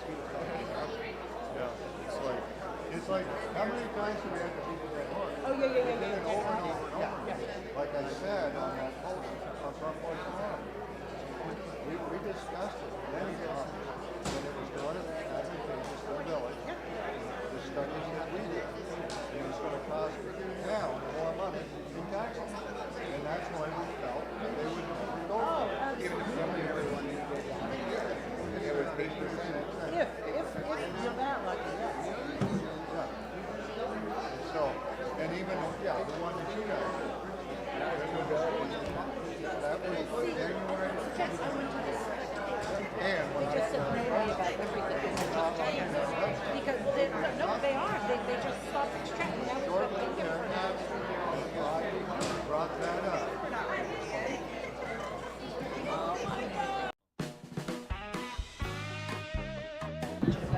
Now, folks, polls will close in 2 minutes. If you have not voted yet, now you have 1 minute and 50 seconds to vote. Okay, great. Lydia will know.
Everybody got their ballots in?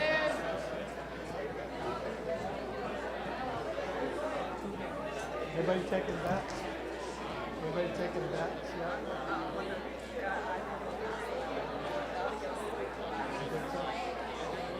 I think it's going to be really close.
Polls are closed.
Yeah, if it's close, particularly if it's close.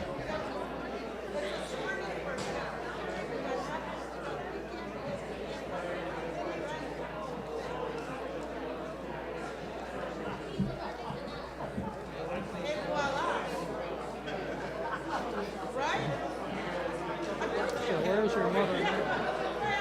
Where's your mother now?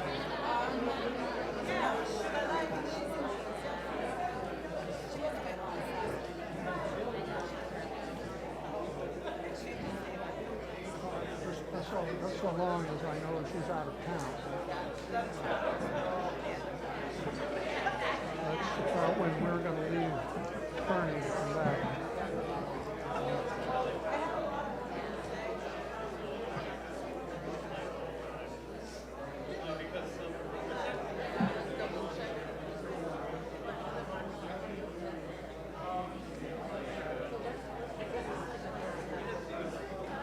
Oh, I gotta go make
Somebody else looked at it.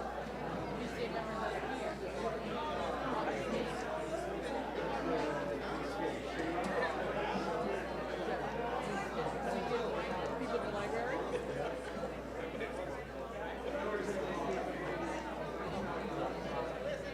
Yes.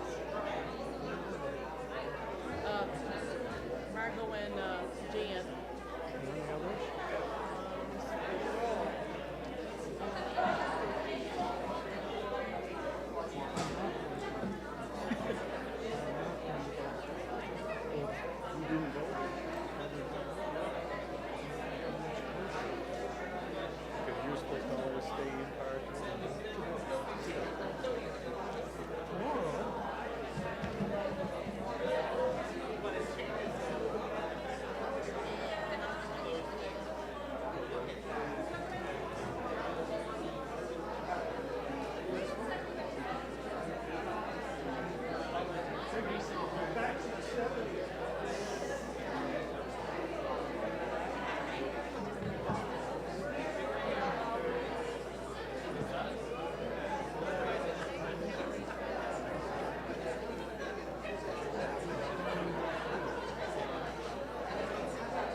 not going now. You are given a piece of paper, yes or no. Please circle yes or no. Nobody said that. Absolutely no.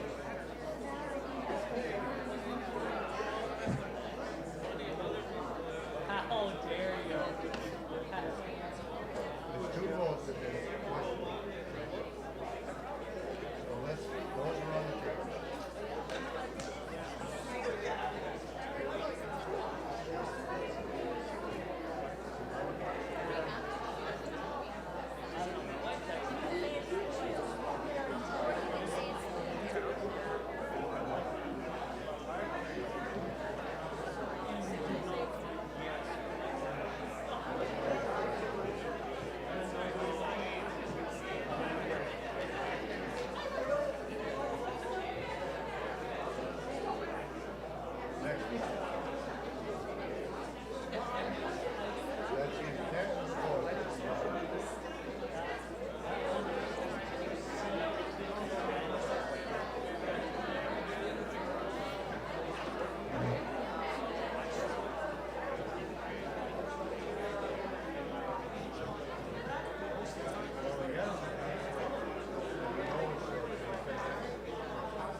You guys are BCA. You got ties and spoiled ballots.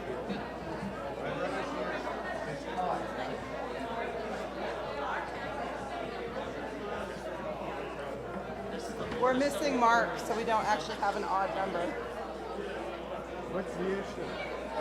Mark Woodward, are you in here? I am. Come on.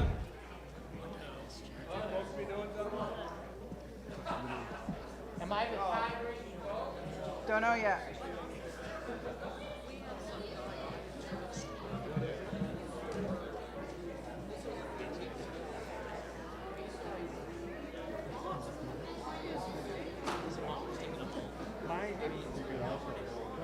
Okay, what is the? What's the issue?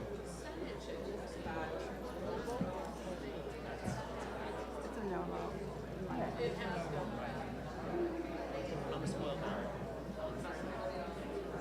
What are the rules for spoil?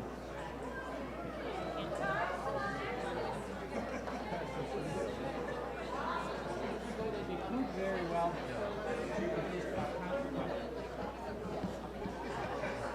I say it's a no.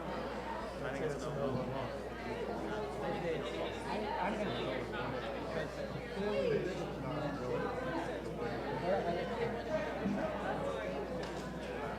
I think if they had changed their mind, they would have crossed it out and then circled it. I think the fact that it's only marked on no means it's a no.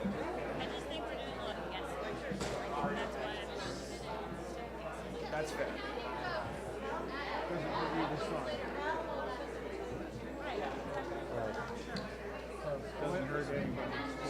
So are we going to take... isn't there something in the law that allows the candidates to try and interpret voter intent? So why are you asking us? What you need to do is announce from the floor, who voted that way. Shame. Who did this? Who did this? Really, is it that close? Yeah. One vote's going to so the BCA's... Spoiled it is. I didn't vote either way, I don't know.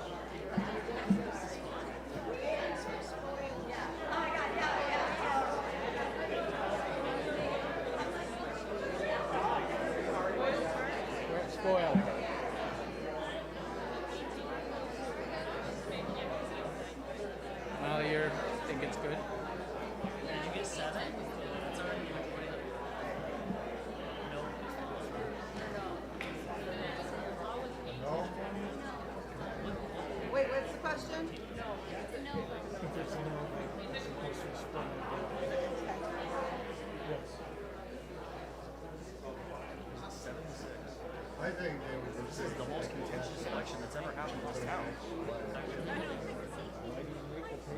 I really wish this. I hope so. I hope we gave them something to write about. So what's the vote?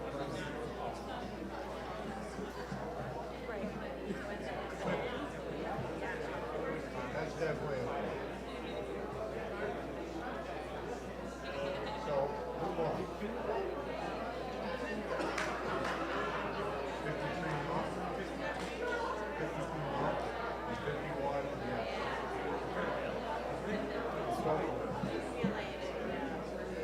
So did that one count as a spoiled, or is it?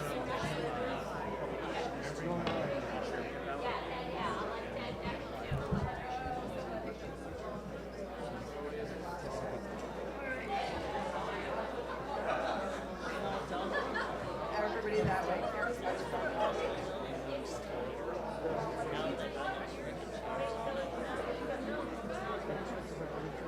For now.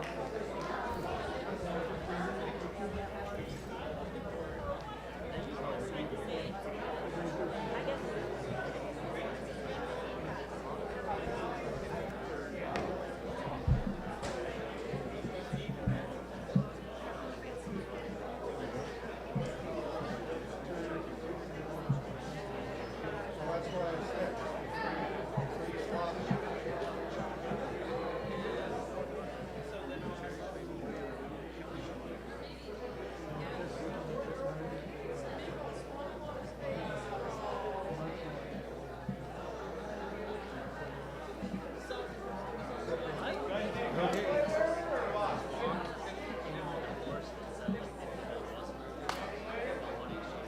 You don't like the town garage?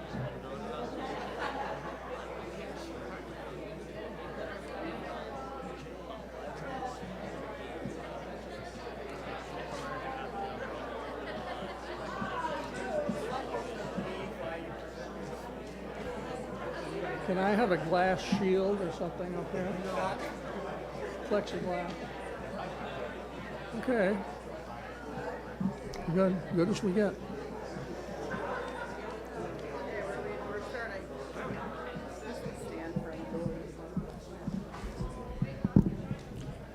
Okay, here are the results of your voting.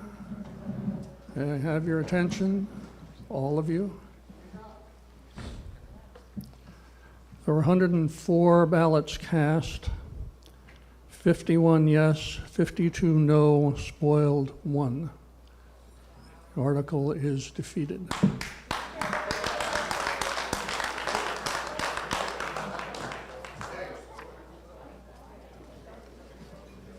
Mike Dunham. You know, you hear this all the time. Every vote counts. Really? Every vote does count.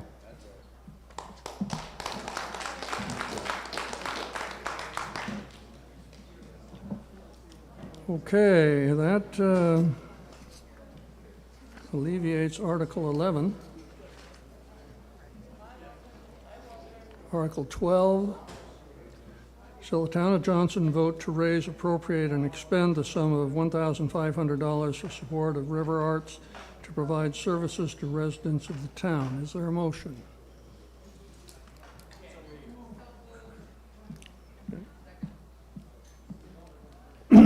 It's been moved and seconded. Did anyone not hear the reading of the article? Okay. Again, shall the town of Johnson vote to raise and appropriate and expend a sum of $1,500 for the support of River Arts to provide services to residents of the town? Is that audible to all? Thank you. Motion. I thought I had a motion. I did, okay. Is there a second? Second, okay.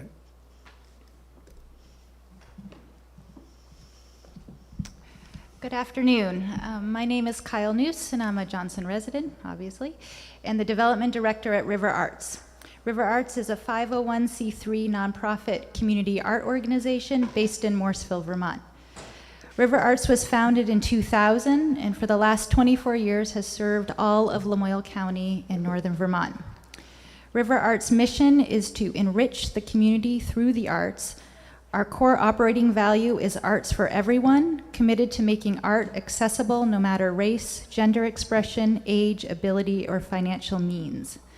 In 2023, we enhanced the lives of over 5,000 people through offering 125 free community events, tuition-based art classes, summer camps, gallery openings, and meaningful partnerships with area organizations like Vermont State University, Jenna's Promise, Lamoille Neighbors, Lamoille Family Center, and Northeastern Recovery Center, just to name a few. In 2023, 56 Johnson residents signed up for classes or workshops with us, and 267 more participated in our free events. We awarded over $30,000 in scholarships to our classes and camps, and we never turn anyone away because of financial means. So today we're asking Johnson, Hyde Park, Morrisville, and Elmore, the 4 towns who residents utilize our services the most, to invest in our mission with a town appropriation that we can count on every year to keep our doors open and programs running. I'll just end this little presentation with a statement that a 2023 Johnson Summer Camp parent gave us permission to share. My children were able to attend summer camp with financial assistance from River Arts. Both kids really enjoyed camp and they came home every day excited to share what they did and show off their new skills. Having enrichment activities like this in our community is so important. We live in a small rural community, so options can be limited. Thank you.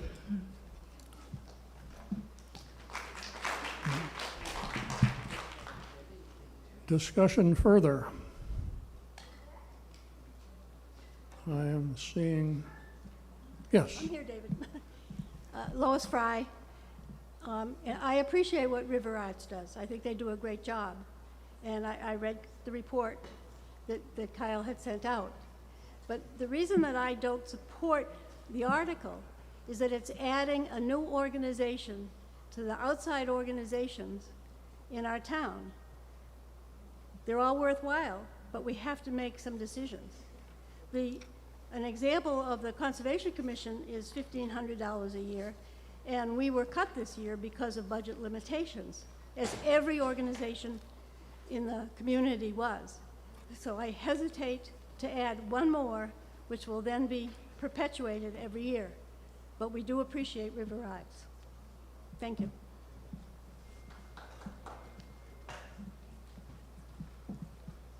Hi there, Scott Meyer, Town of Johnson, Village of Johnson. And I already lost the page. Page 29 in your book has a list of all the other stuff we do for getting to other organizations. And I'm not for or against, I just wanted to bring it up. So if you're interested in what we pay for, page 29 of your book.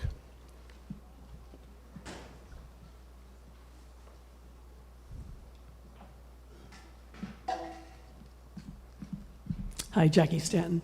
I can't say enough about River Arts and what a treasure it is for our region. The fact that we haven't chipped in for the past 24 years is the surprising thing to me.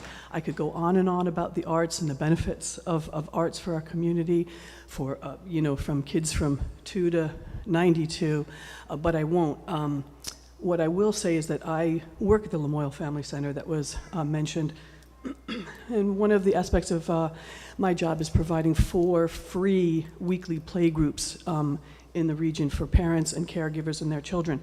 One of those play groups, we partner with River Arts for the past 8 or 9 years, and we use their venue and we use a lot of their equipment, and it's just the most successful, joyous community event. Every single week there are probably 20-something children and their parents and caregivers. Many of them are Johnson residents through the years, and I just can't say enough, and I hope we'll vote for this.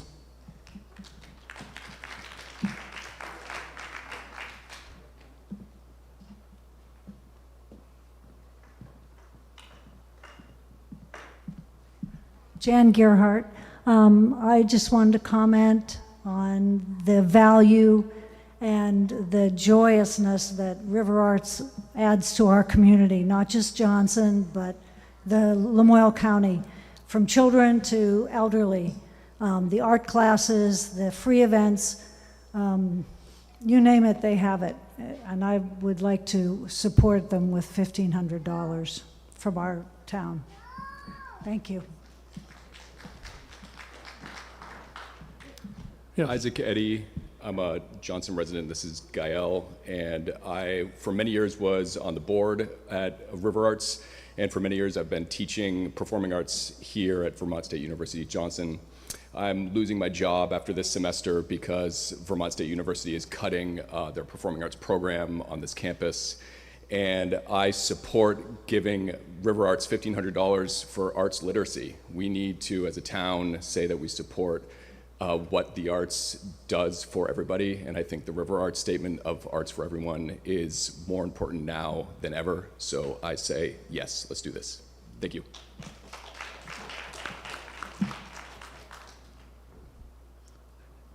Seeing no further hands, the question is yours. The motion was to raise, appropriate, and expend the sum of $1,500 for the support of River Arts to provide services to residents of the town. All in favor of that motion signify by saying aye. Aye. Those opposed, no. The ayes have it. The motion is carried. Other business.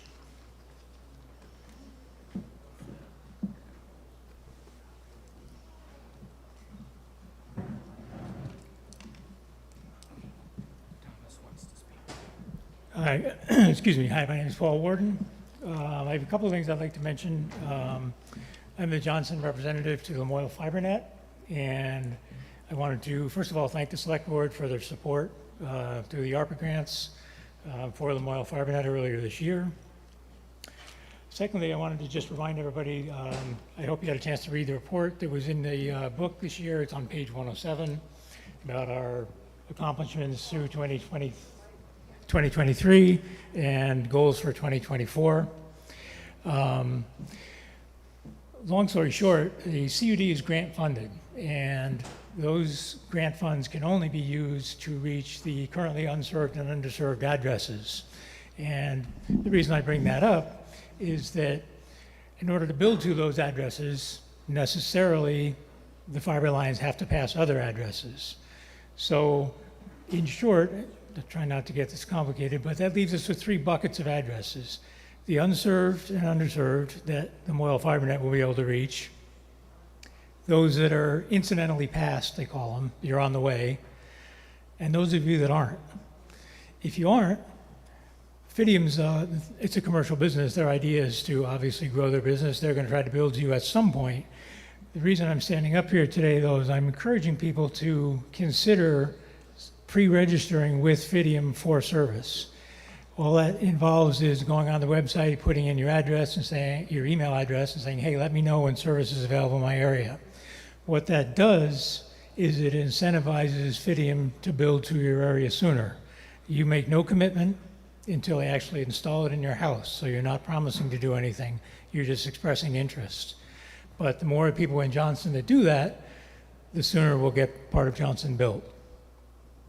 So that's all I have to say about Lamoille FiberNet, other than it's coming, and I'm very, very hopeful. I do have a couple other things I'd like to say if nobody else does. I'd like to say one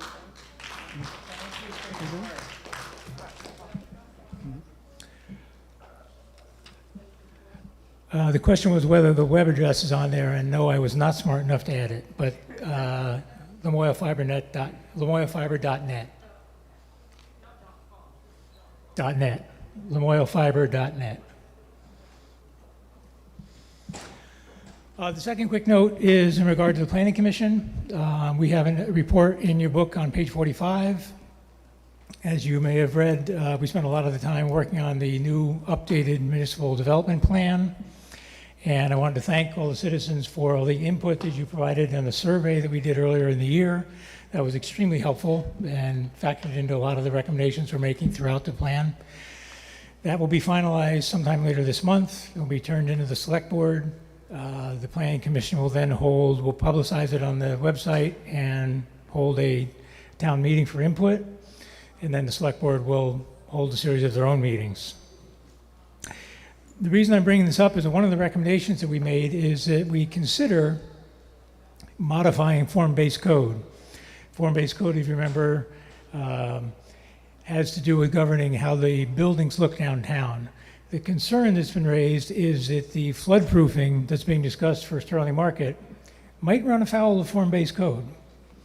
And the way the form-based code is currently written, the Development Review Board has some discretion, but it's a little unclear as to what discretion and what authority they have. And so the recommendation that the Planning Commission put forth is that consider revising that, and specifically to allow the Development Review Board to grant exceptions to form-based code standards for purposes of floodproofing and flood resiliency. If it's appropriate, I thought it might be helpful to propose a non-binding referendum, if you will, for a vote here today to help guide the select board in that direction. Is that an appropriate step, David? You have wording? Funny you should ask. I do. Well, let's hear it. Okay, the wording is as follows. Shall the voters of Johnson authorize the select board to initiate the process to modify form-based code to clarify that Development Review Board has the authority to grant exceptions to the building envelope standards and other form-based code requirements for the purposes of floodproofing and flood resiliency.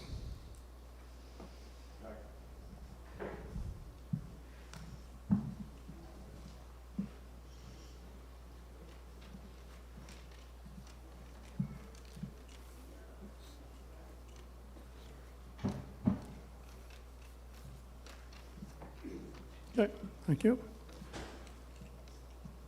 Is there a second to that motion? There is a second. Is there any further discussion? I will, before I call for a vote, Okay, seeing no other hands. The motion is that the voters of Johnson authorize the select board to initiate the process to modify form-based code to clarify that the Development Review Board has the authority to grant exemptions to the building envelope standards and other FBC requirements for floodproofing and flood resiliency. That's the motion. We have a motion. We have a second? Have a second. Of course. That's why we're here. So, Paul, maybe you can help me out with this. I'm not opposed to the idea behind the motion at all, but wouldn't it properly be something that the Planning Commission drafts and put in front of the Select Board in terms of a specific modification to the code based on what you're talking about? If I'd been smart enough, I would have circulated a petition and had it on today's ballot. However, I wasn't. So, sure, that's another way to do it. My purpose today is just to hopefully get an expression from the citizens to the select board that this is an issue of interest. It would be non-binding because it wasn't on the warrant. So if you all collectively feel it's not appropriate, the Planning Commission can certainly put it forward instead. As presented, it takes the form of a resolution. Under other business, you cannot do any business. So this is merely a recommendation and not a mandate. Is that clear? Does that resolve the problem? To the extent that that's possible here and now? Okay. Is there any further discussion? Yes. Paul, is this in response to the New Market wanting to build the 6-foot wall, retaining wall around the market?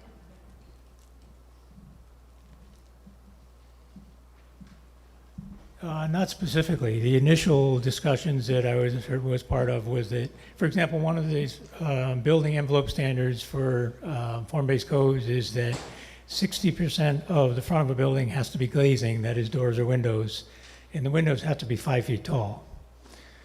Well, if they were going to flood-proof it up to, say, 6 feet, the windows probably wouldn't be 5 feet tall anymore. They'd be maybe only 4 feet tall. Is that a problem? So not specifically, Kyle, no, but that is another example that could come up. Yes. Charlie Gallanter. I'm a member of the Planning Commission. Frankly, this is news to me that we're putting this forward. One of the problems with this is that zoning bylaws need to originate with the Planning Commission. They draft them, have 2 public hearings.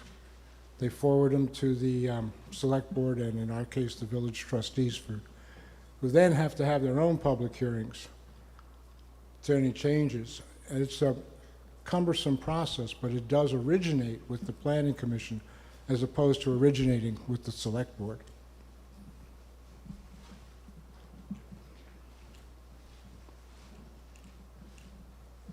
If I might, what Charlie said is absolutely true. And again, this is a non-binding thing. This is an expression of interest and concern only.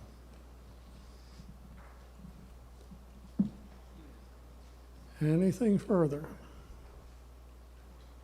Seeing none, the proposal for a resolution to the effect the voters of Johnson authorize the Select Board to initiate the process to modify form-based code to clarify that the Development Review Board has the authority to grant exemptions to the building envelope standards and other FBC requirements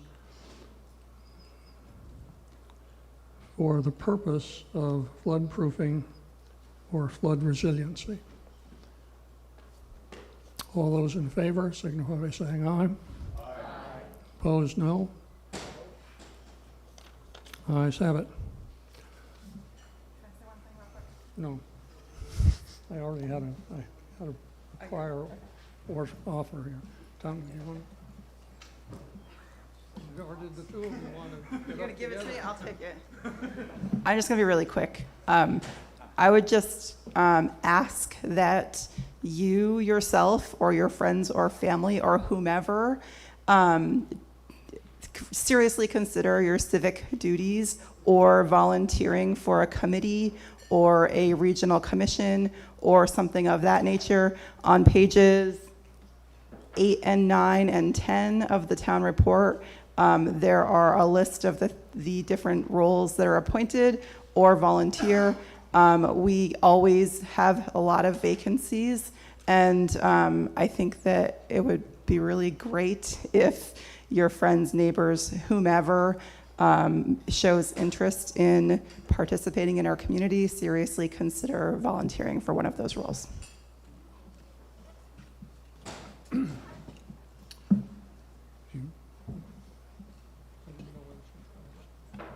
Just wanted to give a quick report. Last year at town meeting, you guys voted to expend up to $50,000 for a community and economic development specialist.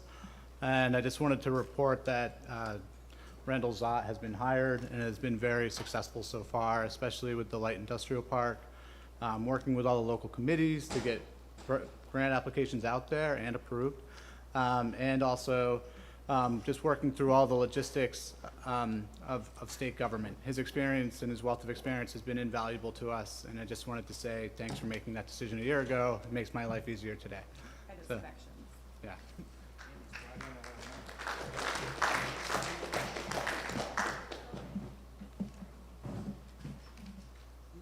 No more hands? Before you do the A motion, I was asked earlier that those of you who are kind enough to stay late are going to be asked to help stack chairs. So if you're fit, you're able, and you're not going to get shot if you get home late, please pick up your chair. And There's some place to put it, I just don't know what that is yet. Yes? Is there a second? Second. So that's not amendable, it's not debatable. All those in favor signify by saying aye. Bye.